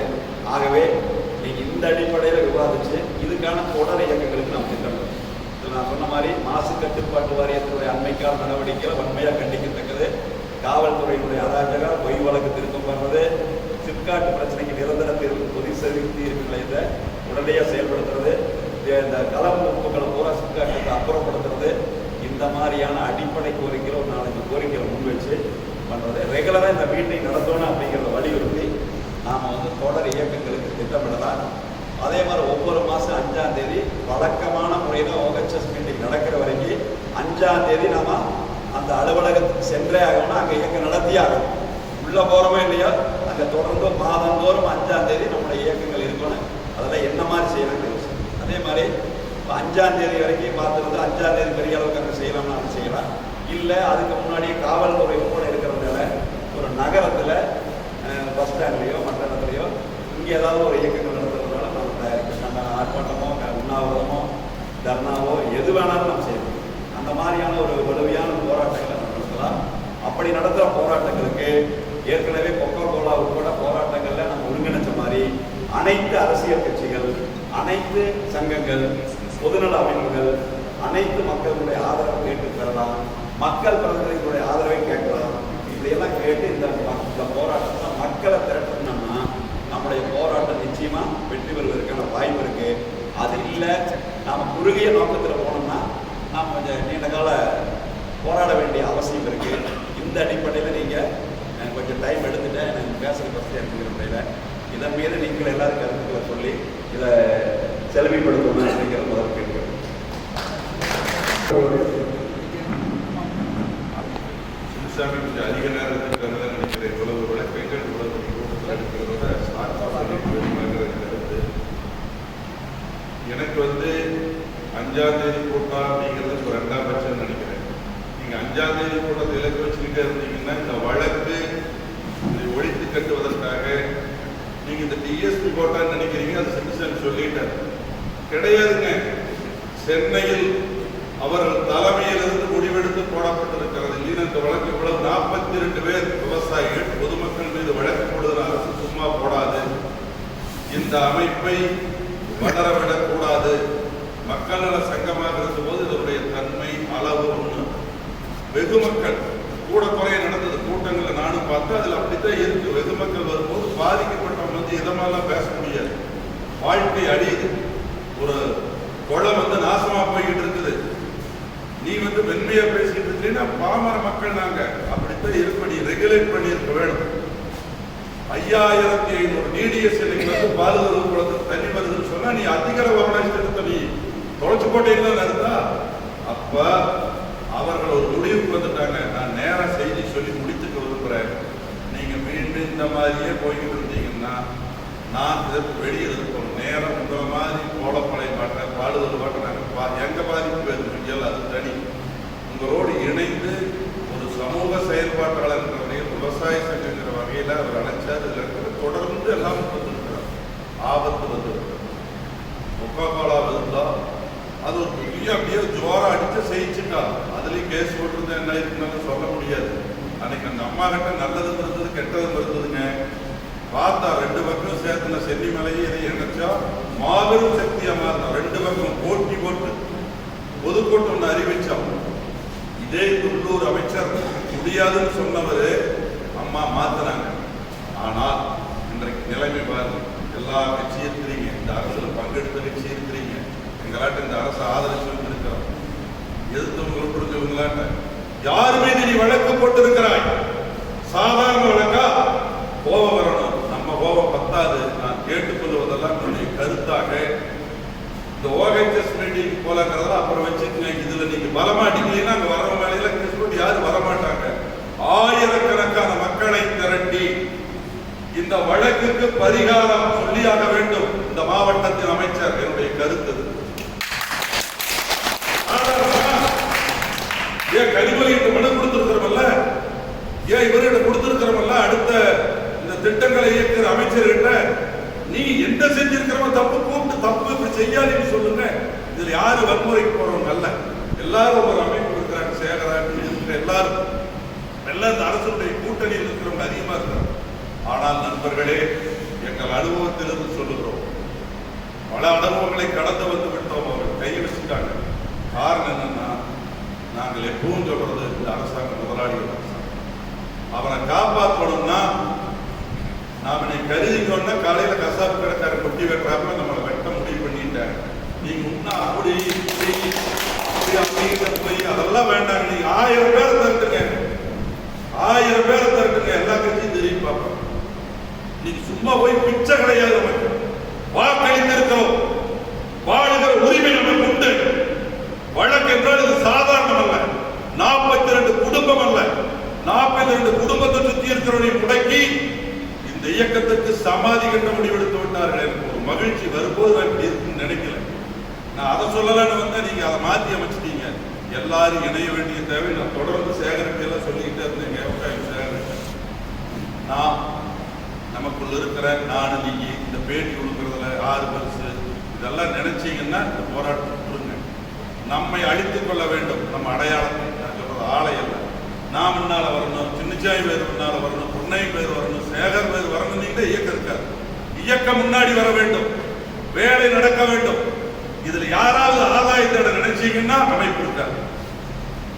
நம்மை நாம் பரிசுத்தமாக இந்த மண்ணை காக்க, நீரை காக்க, நிலத்தை காக்க நிக்கணும்னா வெளிப்படையா சொல்றேங்க. எந்த அரசாங்கமா இருந்தாலும் முதலாளி காத்தார். இன்னைக்கு அதுதானே நடக்குது. அந்த முதலாளிகள் இப்படி நம்மளால கட்சி பிரிஞ்சு இவங்களுக்கு போய் வேலை செய்யறவங்க அல்ல. எங்கேயோ உட்கார்ந்துட்டு சூட்கேஸா பணம் அனுப்புறாங்க. அவர்கள் தமிழக அரசை கட்டுப்படுத்துவது மட்டுமல்ல, டெல்லி அரசை கட்டுப்படுத்துகிற அதிகாரம் பெற்ற இடத்தில் இருக்கிற முதலாளிகள் அவர்கள். எனவே இந்த முடிவு சென்னையிலிருந்து மட்டும் எடுக்கப்பட்டதாக நான் நினைக்கவில்லை. இந்த முதலாளிகளுடைய அதிகாரம் டெல்லியில் இருக்கிறது. எனவே நான் நல்வாய்ப்பாக கருதுகிறேன். இங்கே ஒரு நாடாளுமன்ற உறுப்பினர் களமிறங்க வேண்டும்.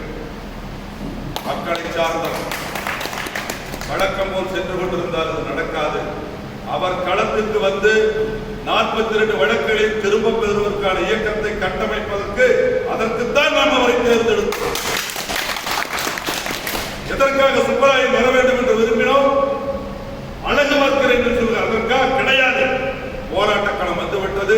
நான் வேண்டிக் கொள்கிறேன், உரிமையோடு கேட்கிறேன், தோழர் சுப்பராயன் அவர்கள் வந்து களத்தில் நின்று இதை பேசினால் முதல்வருக்கு தெரியும். எனவே தோழர்களே, 3 விஷயங்கள். இது முதலாளிகளை காப்பாற்றுகிற நடவடிக்கை. எந்த அரசாக இருந்தாலும், யாராக இருந்தாலும். 1. 2, நாம் ஒற்றுமையில் இன்னும் அதிகமாக இணைந்திருக்கிறோம். போதாது. இன்னும் நம்மளுக்குள்ள நிறைய குறைகள் இருக்கிறோம். தனியா பேசுகிறோம். வாட்ஸ்அப்ல 60 பேசாது. பிரச்சனைகள் இருந்தால் தனியா பேசுகிறோம். அதே போல அதிகாரிகளை விமர்சிக்கிற போது தரக்குறைவாக அரசு, நான் இங்க பேசுறேன்னா எழுதும் போது பண்பாடாக எழுத வேண்டும். இல்லைன்னா ஒருத்தர் எழுதினார் எல்லாரும் சொல்றாங்க சொல்லிடுவாங்க. நாங்கள் ஒரு பெரிய இயக்கத்தை இந்த அரசுக்கு எதிராக நடத்தி கொண்டிருக்கிற இடத்துல இருந்து எனக்கு அதிகமாக வர முடியும். வெற்றி பெற்றிருக்கிறோம். மாபெரும் இந்த அரசாங்கத்தை இன்றைக்கு நாங்கள் முறியடித்திருக்கிறோம் சட்டத்தின் மூலமாக.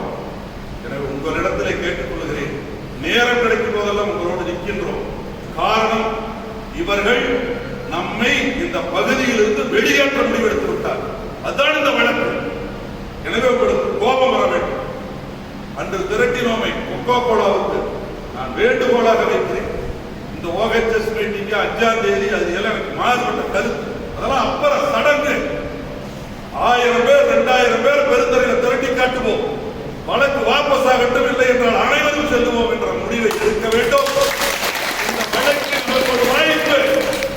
வழக்கின் மூலமாக இந்த அரசாங்கம் எடுத்திருக்கிற அடக்குமுறை, அது எந்த அரசாங்கம் என்று நான் சொல்லவில்லை, எந்த அரசாங்கமாக இருந்தாலும் சந்திப்போம்.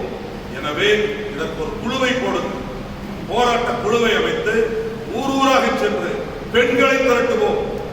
இன்னொன்றையும் கேட்கிறேன், தப்பா நினைச்சுக்காது. எல்லா ஜாதியும் தட்டுவோம். கவுண்டர் போராட்டம் அல்ல, முதலியார் போராட்டம் அல்ல, அனைத்து உழைக்கும் மக்களின் போராட்டம், வாழ்வாதார போராட்டம். குறிப்பாக அடித்தட்டு மக்கள் இதில் இணைந்தால்தான் நாம் வெற்றி பெற முடியும். எனவே நீங்கள் உங்களிடத்தில் இருக்கிற சில வேறுபாடுகளை, உணர்வுகளை நாம் தனியாக பகிர்ந்து கொள்ளும். இது கம்யூனிஸ்ட் கட்சி என்றோ, காங்கிரஸ் என்றோ, அதிமுக என்றோ, வேறு பிஜேபி என்றோ அல்ல. இது மக்களின் பிரச்சனையாக மாறிவிட்டது. பாலுதலூர் குளத்தை காப்பது மட்டுமல்ல, இந்த மொத்த ஏரியாவை அழிக்கிறதுக்கான வேலை தான் இந்த 42 பேர் மீது. சாதாரண வழக்கல்ல. 42 பேருக்கு நீங்க ஜாமீன் எடுக்கணும். 85 பேரை கூட்டியாரோம். எவ்வளவு பெரிய வேலை அது. நாங்க இப்ப எடுத்தாங்க எங்க ஊர்ல. எனவே இந்த வழக்கு நம்முடைய போராட்டத்தை முன்னுத்தி தள்ளி இருக்கிறது. வரவேற்கிறேன் இந்த அரசாங்கம். நாம் சந்திப்போம் தோழர்களே. வாழ்வா சாவா என்ற பிரச்சனை வந்திருக்கிறது. நீங்கள் எடுவீர்கள் என்று நினைக்கிறேன். அனைத்துக்கும் உங்களோடு நினைக்கிறேன். வணக்கம்.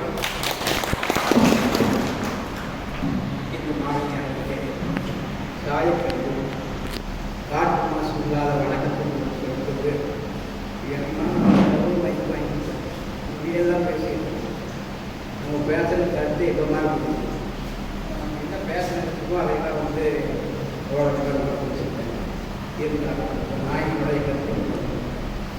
இப்போ நம்ம வந்து எல்லாமே பொதுநோக்கத்துக்காக போராடணும். நம்ம ஏதாவது நம்ம காப்பாற்ற போகிறோம் அப்படிங்கிற போராட்டம். ஏற்கனவே பார்த்தீங்கன்னா பெருந்த சுற்றியுள்ள பகுதிகளெல்லாம் வந்து நாசமாகவே போயிடுச்சு. அது எந்த விதமான மாற்றமும் கிடையாது. இப்போ அந்த பாதிப்பற்றி தெக்க வந்து பாரம்பரிய எங்களுக்கு நாங்கள் அந்த பகுதியை சாப்பிடுங்க உங்களுக்கு எல்லாத்துக்குமே தெரியும். எங்களுக்கு ஒரு விழிப்புணர்வு வந்தது. ஆனால் நம்மளும் நோய்க்காக வந்து பண்ணி ஏதாவது பண்ணி அந்த தண்ணி இருக்குன்னா நமக்கு இந்த பாதிப்பு வராது அப்படிங்கிற ஒரு சுயநலம் இருக்கலாம். அப்படியே கூட எடுக்கலாம். நீங்கள் அப்படி கூட எடுத்தவொடனே எடுக்கலாம். இதுக்காக முயற்சி பண்ணும்போது அதுக்கு அது அந்த திட்டங்கள் வெற்றி அடையும் போது அனைத்து மக்களுக்குமே நன்மை கிடைக்கும். வாழ்வதற்காக மட்டும் அல்ல. ஏன்னா நான் இப்போ வந்துருக்கிறோம்.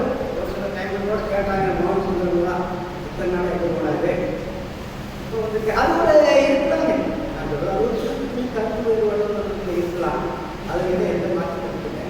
இப்போ வந்து எல்லாமே நல்லா சொன்னாங்க. போராட்டம் உரிய பண்ணணும் அப்படின்ட்டு அது எந்த மாற்றம் இப்போ சொல்ல கேள்வி.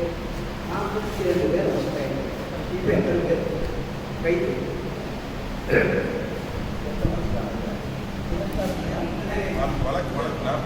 அதான் சரி. இப்போ அது போய் இருக்கீங்க, என்ன நடந்தாலும் சரி நாளைக்கு தயாராக உங்களோட அரசாங்கம் சொல்லுவாங்க. எத்தனை பேர் பிரபு மகிழ்ச்சி அது போய் நினைச்ச ஓரளவு 4 பேர் அப்படி போகிறேன். என்ன காரணம்? பயம். பயம் நம்ம போய் மாட்டிட்டே போகுது. இப்போ 7 பிரிவு வழக்கு போட்டுருக்காங்க. 6 மாதம், 7 வருஷம், 2 வருஷம், 10 வருஷம் போட்டு இடத்துல போட்டு நான் அங்கேயே சம்பளி கட்டிக்கலாம்.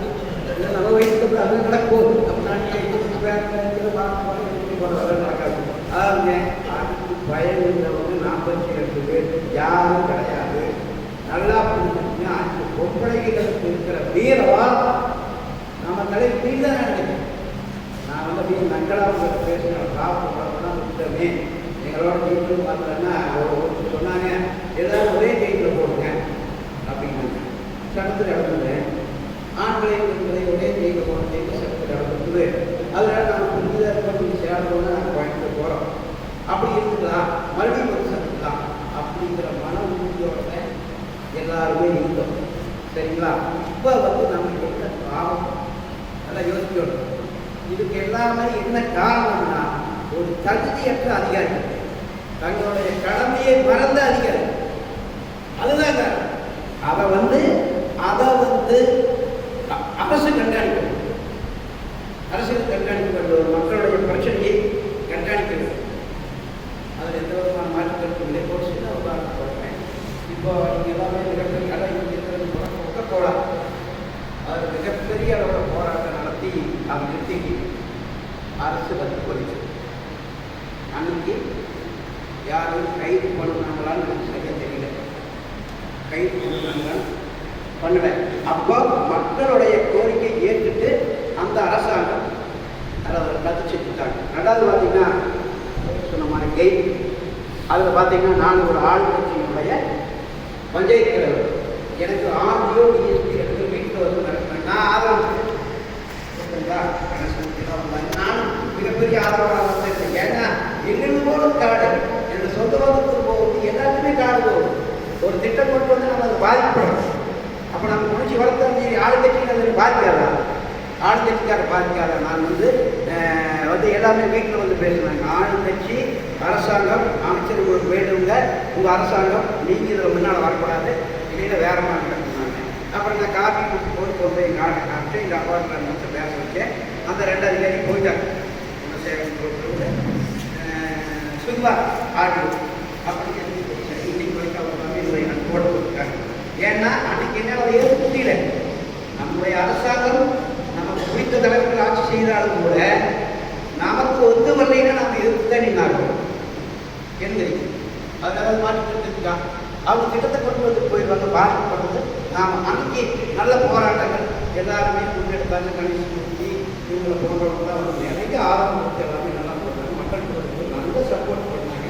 அதை வந்து அரசாங்கம் வந்துட்டு அதை மாற்றி அதை வந்து ஒவ்வொரு அரசாங்கம் தெரிஞ்சுக்கணும். முத்துசாமி என்ன பொறுத்தளவுக்கு நல்லா தான் இது வழிக்கிறாங்க. அதில் எந்த மாற்றத்துக்கு எந்த இடத்துல கூட அவரை குறை சொல்கிறேன். இதுவரைக்கும் நான் ஒரு மாற்று இயக்கமாக இருந்தாலும் கூட அவரை எந்த இடத்துலையும் குறை சொல்ல நல்லா வந்து பண்ணுவேன், ஃபோன் பேசுவேன் சொல்லுவார். 5 ஆனதுக்கு முன்னாடி வெடி போகிறோம். எனக்கு ஃபோன் வரும். அவருடைய உதவியாளர் போகிறார், அமைச்சர் கூட பேசுகிறாங்க, ஒரு 2 நிமிஷம் பேசுகிறார். இந்த மாதிரி நான் சொல்லிட்டாங்க. தவறு கூட சொல்லிட்டேன். நீங்கள் ஏதாவது தப்பாக வச்சுக்காங்க. ஆனால் பிடிச்சது ஆரம்பிச்சிருக்கீங்க. சரி, இப்போ சொன்னது நீங்களா இருக்கா? நம்ம பிடிச்சதுனால அப்படின்னு சொல்லி கூட இதெல்லாம் தவறுங்க. அதாவது உங்களுடைய பெயரையும் தமிழ்நாடுடைய அரசுடைய பெயரையும் கெடுக்கக்கூடிய சாயமாக இருக்காங்க. ஆச்சுங்களா? மக்களை மதிக்காத, முழுமையாக மதிக்காத ஒரு அதிகாரியே அங்கே வந்து பண்ணிட்டு இருக்காரு. அதை கொஞ்சம் கவனிக்க. இது சம்பந்தமாக நிறைய சொல்லியாச்சு. குழு மூலமாகவும் மக்கள் மூலமாகவும் சேர்பர்சன் வந்து முதல்வர் வச்சு கலெக்டர் வச்சு புகாரெல்லாம் பண்ணியாச்சு. அதை கொஞ்சம் கவனிச்சிருந்தீங்க, இந்த பிரச்சனைக்கு வந்திருக்காரு அப்படின்னு சொல்கிறப்போ நான் ஏதாவது தீவிரவாதிகளா இது பார்த்துட்டு தான் இருக்கீங்க, இது வரைக்கும் யார் என்ன கவனம் பண்ணுறாங்க அப்படின்னு கேட்கறது எதுவுமே இல்லை. இது வரைக்கும் எந்த குறையும் இன்னைக்கு இந்த கோயில் அட்டவணை போடுறீங்க அப்படின்னு என்னென்ன பண்ணணும்? என்ன போனது எந்த நாள் இறங்குமா இல்லை ஏதாவது கண்ணடிக்கிறதெல்லாம் உடச்சுமா? அதெல்லாம் எதுக்கு 10 மணி இருக்குது 4 மணி வரைக்கும் நியாயமாக காத்துக்கணுமே. நிறைய சொன்னதே எல்லா மீடியாவுக்கும் தகவல் போச்சு. கூட்டு பேட்டி கொடுத்தாங்க, டிவி கொடுத்தாங்க, அதிகாரி கூட்டு பேசுகிறாங்க. யாராவது ஒருத்தராவது வச்சாங்க நம்ம மதிக்கல. அப்போ யோசிங்க, கோபம் வந்தாலும் செய்ய. அப்போ கருத்து 2 விதமான கருத்து. பஸ் ஸ்டாண்டில் பண்ணலாம், அங்கேயே ரோட்டில் பண்ணலாம், உள்ள பண்ணலாம். பெரும்பாலும் பேர் உள்ள மறிக்கலாம் அப்படிங்கிற கருத்து அது வரைக்கும் போய் படிச்சு யாருமே உட்காட்டாங்க. பணி செய்ய விடலை அப்படிங்கிறார். உனக்கு பணி என்ன? உன்னுடைய பணி என்ன? மக்களுடைய கோரிக்கை ஏற்று அதை நிறைவேற்றி கொடுப்பதானே உன்னுடைய பணி. பணி செய்யாத அதிகாரியை கைது செய்திருக்க வேண்டும். பணி செய்ய தூண்டிய நம்மளை கைது செய்து பண்ணுறது மிகப்பெரிய குற்றம், துரோகம் தானே. இது மிகப்பெரிய குற்றம், துரோகம் தானே. அதனாலங்க நம்ம போராட்டம் பார்த்துக்கிட்டு தான் நாம் கண்டிப்பாக பண்ணத்தான் போகிறோம். யாருக்கு கைது போகிறோம். அதுக்கு முன்னாடி கைதானவங்க உடனடியாக விடுவிக்கிறதுக்கு என்ன நடவடிக்கை அதை எடுக்கணும். நம்ம போய் அமைச்சர் கூட பார்க்கணும், மாவட்ட அமைச்சர் கூட பார்க்கறது தப்பில்லையே. எதுக்கு அவர் கூட நான் எதுக்கு இப்படி இருக்கீங்க, உடனடியாக அதை பண்ணு, அதை ரிவர்ஸ் பண்ணுவீங்க அப்படின்னு கேட்டு பார்க்கணும். அதுக்கு முன்னாடி ஒரு வாய்ப்பு அப்படின்னு நம்ம போய் சட்டம் போடலாமே. நமக்கு உரிமை இல்லையா? மாவட்ட அமைச்சர்கிட்ட பேச உரிமை நமக்கு இல்லையா? வேறு போய் பேசலாம். அப்படியே போய் பார்க்கணும். இந்த நடவடிக்கை ரத்து பண்ணுறதுக்கு நடவடிக்கை எடுங்க அப்படின்னு பண்ணினால் மட்டும்தான் அடுத்த போராட்டத்தை வரவங்களுக்கு ஒரு தைரியம். புரியுதுங்களா? இன்னைக்கு நிறைய பேர் வரல. என்ன காரணம்? ஆனால் இன்னைக்கு நம்மளுக்கு வேற பெயர் பேசிக்கிட்டு இருக்குது, கரெக்டாக கேட்டு வச்சு மாற்றிட்டு என்ன பண்ணுறது அப்படிங்கிற அச்சம் கூட இருக்கலாம். புரியுதுங்களா? அது உண்டானதில்லை. அப்படியெல்லாம் இந்த அச்சம் இல்லை. நானே எல்லாம் ஒன்றும் வெடி போனேன். சிங்கங்களெல்லாம் நிறைய வெடிங்க. சிங்கங்கள் நம்ம மக்கள் தகவல் கிடைச்சோம். நான் கூட சொன்னேன், நாம் தான் போகிறோம், மக்கள் வராங்க. நான் ஒரு 10-15 பேர் ஒரு மக்கள் எப்படி கண்டிப்பாக அவங்க நம்ம நம்பிட்டு இருந்தாங்க. அப்படி தான் சொல்லுங்க, அதை இதில் கரெக்டானவங்க நல்லா பண்ணுவாங்க அப்படின்னு நம்மளுக்கு சோதனை பண்ணுறவங்க வெளியே 200 பேர் எவ்வளோ சந்தோஷம் தெரியுங்களா? அதை சொல்ல சிங்கமாட்ட டிஎஸ்பி கொடுத்தாட்டினாங்க. அந்த வாக்குவாதம் பண்ணதெல்லாம் நான் வீடியோவில் பார்த்தேன். ரொம்ப எத்தனை தடவை வேணாலும் கைது ஆகிறாங்க. அது என்ன ஆயிரம் என்ன ஆயிரம் சொல்றாங்க. எதுவாக இருந்தாலும் பண்ணுறாங்க. இவ்வளோ படிச்சிருக்கிறாங்க. நான் இருக்கிறேன், எனக்கு ஒன்றும் பிரச்சனை இல்லை. நான் ஜெயிலுக்கு போகிறோம் தயா. ஆனால் எல்லாத்தையும் அப்போ இருக்காது. நம்ம எல்லாத்தையும் அப்படி எதிர்பார்க்க போக முடியாது. அப்போ என்னன்னா நம்ம இந்த நிர்வாகத்தில் அவங்க விடுவிக்கிறதுக்குள்ளான முக்கிய என்னுடைய கோரிக்கை, அவங்களை விடுவிக்கிறதுக்குள்ளான முயற்சியை நாம் எடுக்கணும். அதுக்கு அரசாங்கம் அமைச்சர் நமக்கு ஒத்துழைப்பு கொடுத்தீங்கிற பட்சத்தில் நம்ம மக்கள் மத்தியில் கொண்டு போய் பெரிய போராட்டத்தை நடத்துறது வேறு வழியே இல்லை. யார் வந்தால் நமக்கு என்ன, யாராக இருந்தால் நமக்கு என்ன, பாதிக்கப்படுறது நாம தான் ஆச்சுங்களா? பாதிக்கப்படுறது நம்மளாக தான் இருக்கோம். இந்த அதிகாரி சாமி விவசாயம் பண்ணுறது கொண்டு வந்தாங்க. நம்ம பேரை சொல்லி இந்த மாதிரி பண்ணிட்டு இருந்தோடனே அந்த நாயை நாங்கள் 10 மாதத்துக்கு மேலே போராடி அனுப்பிச்சுக்கிறோம். நாங்கள் பேசுகிறேன். என்றைக்குமே ஒரு வார்த்தை தவறாக பேசாத மனிதர் அந்த நாயை நாங்கள் அனுப்பிச்சுட்டோம். இந்த அளவுக்கு அவங்க இடத்துல அனுப்பிச்சிருப்பாங்க. சொல்லுங்க, என்ன தரமில்லாத வார்த்தைகள் நான் பேசி போடுறோம். தலைமுறை வேண்ட வார்த்தைகள் போக்குவரத்து இப்படின்னு சொல்லி அவர் உதாரணத்துக்காக சொன்னார். வரலாற்று டிஎஸ்பி இந்த வட்டாரத்தினுடைய காவல் அதிகாரி, பெரிய அதிகாரி. இப்போ நம்ம குழந்தைகள்கிட்ட அடிச்சு நம்ம எடுத்த உடனே ஒரு குழந்தைய அடிக்க மாட்டோம். கேட்போம், என்னடா பிரச்சனை ஏது அப்படின்னு பேர் கொடுத்து அதில் தவறு பண்ண உடனடி அடிப்போம். அதுதான் நியாயம் போகும். இந்த அதிகாரி காலையில் அவங்க காவல்துறை எல்லாமே கூடவே இருக்காங்க. அவங்க கேட்டுக்க மாட்டாங்களா, பண்ண மாட்டாங்களா? ஏன் பொதுமக்கள் பார்த்துருக்காங்க, என்ன பிரச்சனை? டிக்கும் பொதுமக்களுக்கு என்ன பிரச்சனை? எந்த பிரச்சனை? பொதுவான பிரச்சனை தானே, தாய்க்கழி பிரச்சனை தானே. ஏன் சார் நீங்கள் வெளியே பேசல அப்படின்னு ஒரு அதிகாரி கேட்டுக்கணும் வேண்டாமா? அவர் தான் ஒரு பொது மனிதன். சட்ட ஒழுங்கு காப்பாற்றுறது அவர் தான். அந்த இடத்துல சட்ட ஒழுங்கு சீர்குலைக்கு யார் காரணம் அப்படிங்கிறது அந்த அதிகாரிக்கு தெரியாதுங்களா?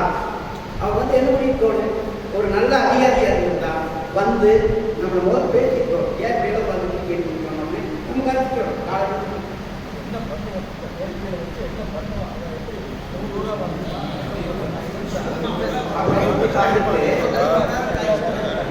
நான் பார்த்துருக்கேன். அதை பண்ணி எல்லாமே தவறாக போகும். அதனால என்னுடைய தனிப்பட்ட கருத்துங்க, முதல் வந்து கைதானவங்க காப்பாற்ற மாட்டேன். சரிங்களா? அந்த முயற்சிக்கு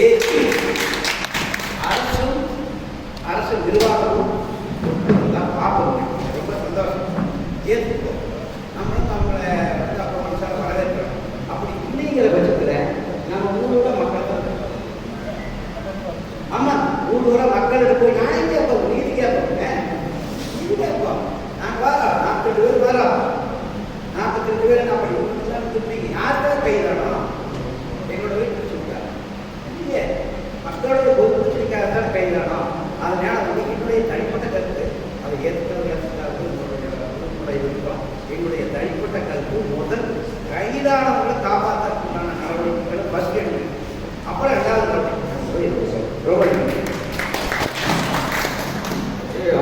கருத்து எல்லாரும் அப்படி சொல்றதை விட ஏதோ ஒரு முன்மொழிதலை வைக்கலாம்னு நினைக்கிறேன். இதையொட்டி ஒரு 4-5 பேர் கலந்தவங்க இருக்கிறதுலே சரி என்ன செய்யலாம் அப்படின்னு வச்சு அதுல ஒட்டியும் வெட்டியும் பேசலாம். இது இப்படி வேண்டாம், அது அப்படி வேண்டாம். ஏன்னா ஒருத்தருக்கு ஒன்று தோண ஒரு பிரச்சனை பற்றி அனுபவங்கள் இருந்து யார் பேசுறது தவறு. ஆனா இயக்கம் நடத்துறவங்க நான் என்ன நினைக்கிறேன்னா அதான் என்ன செய்யலாம், இதுல தலைமை தான் சொல்றீங்க. இந்த செய்யலாம் ஏன்னா 42 பேர் மேல வழக்கு போட்டாச்சு. ஒண்ணு மட்டும் தெரிஞ்சுக்குங்க, வழக்கு யார் நினைத்தாலும் வாபஸ் ஆகாது. அதை அணுகிற முறையே வேறு இடத்துல இருந்து, ஏன்னா சிவகுமார் வழக்கு அனுபவம் இருக்கு, எல்லாருக்கும் தெரியும்.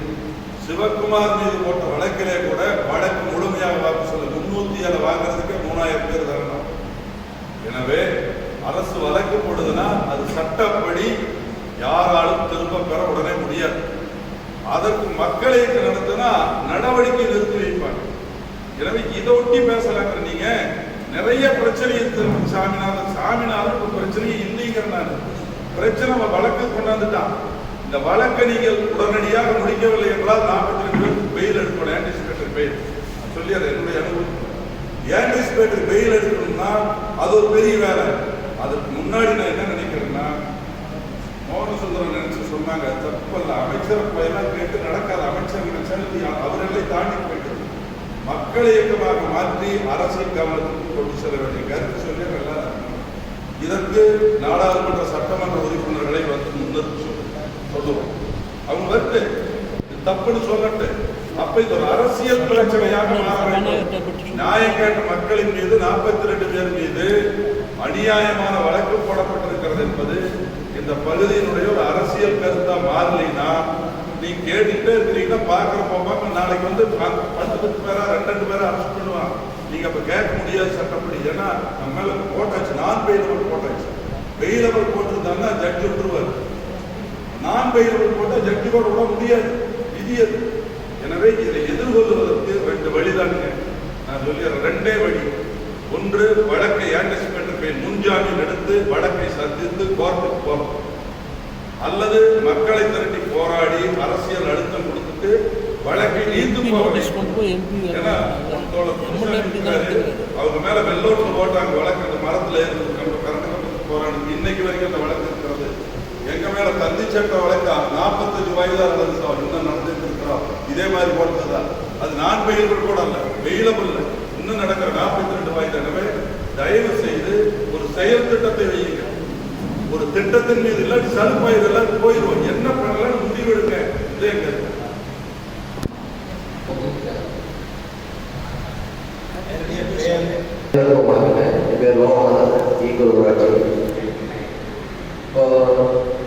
தொடர்ச்சியாக சம்பவங்கள் இந்த கால தொடர்ச்சியாக நடந்துட்டு இருக்குது. முன்னாடி வந்து பார்த்தீங்கன்னா மக்கள் நல சங்கங்கள் முன்னெடுத்து வச்சாங்க. அதுக்கு பிறகு பெருந்தரை சிப்காட் கழிவுநீரால் பாதிக்கப்பட்ட மக்கள் குழு வந்து தொடர்ச்சியாக போராடி போன 4 மாதம் முன்னாடி அதுக்கப்புறம் ஓடையில் தண்ணி போகிறதே நம்ம நிப்பாட்டி கிட்டத்தட்ட ஓடை காட்டும் கண்ணை காட்டி குட்டை எல்லாத்தையும் தண்ணி குறைய அளவுக்கு ஆகிப்போச்சு. நம்ம ஓரளவு எல்லாரும் மகிழ்ச்சி அடைஞ்சோம். நம்ம அந்த போராட்டத்தில் வந்து எல்லாருமே தீவிரமாக ஈடுபட்டு தீவிரமான அந்த போராட்ட குழுவில் இருக்கிறவங்க கொஞ்சம் வச்சு ஒரு 10-15 பேர் வேலை வெட்டி விட்டு வந்து அதை அந்த முழுக்க அதை பண்ணினாங்க. நமக்காக இந்த மண்ணை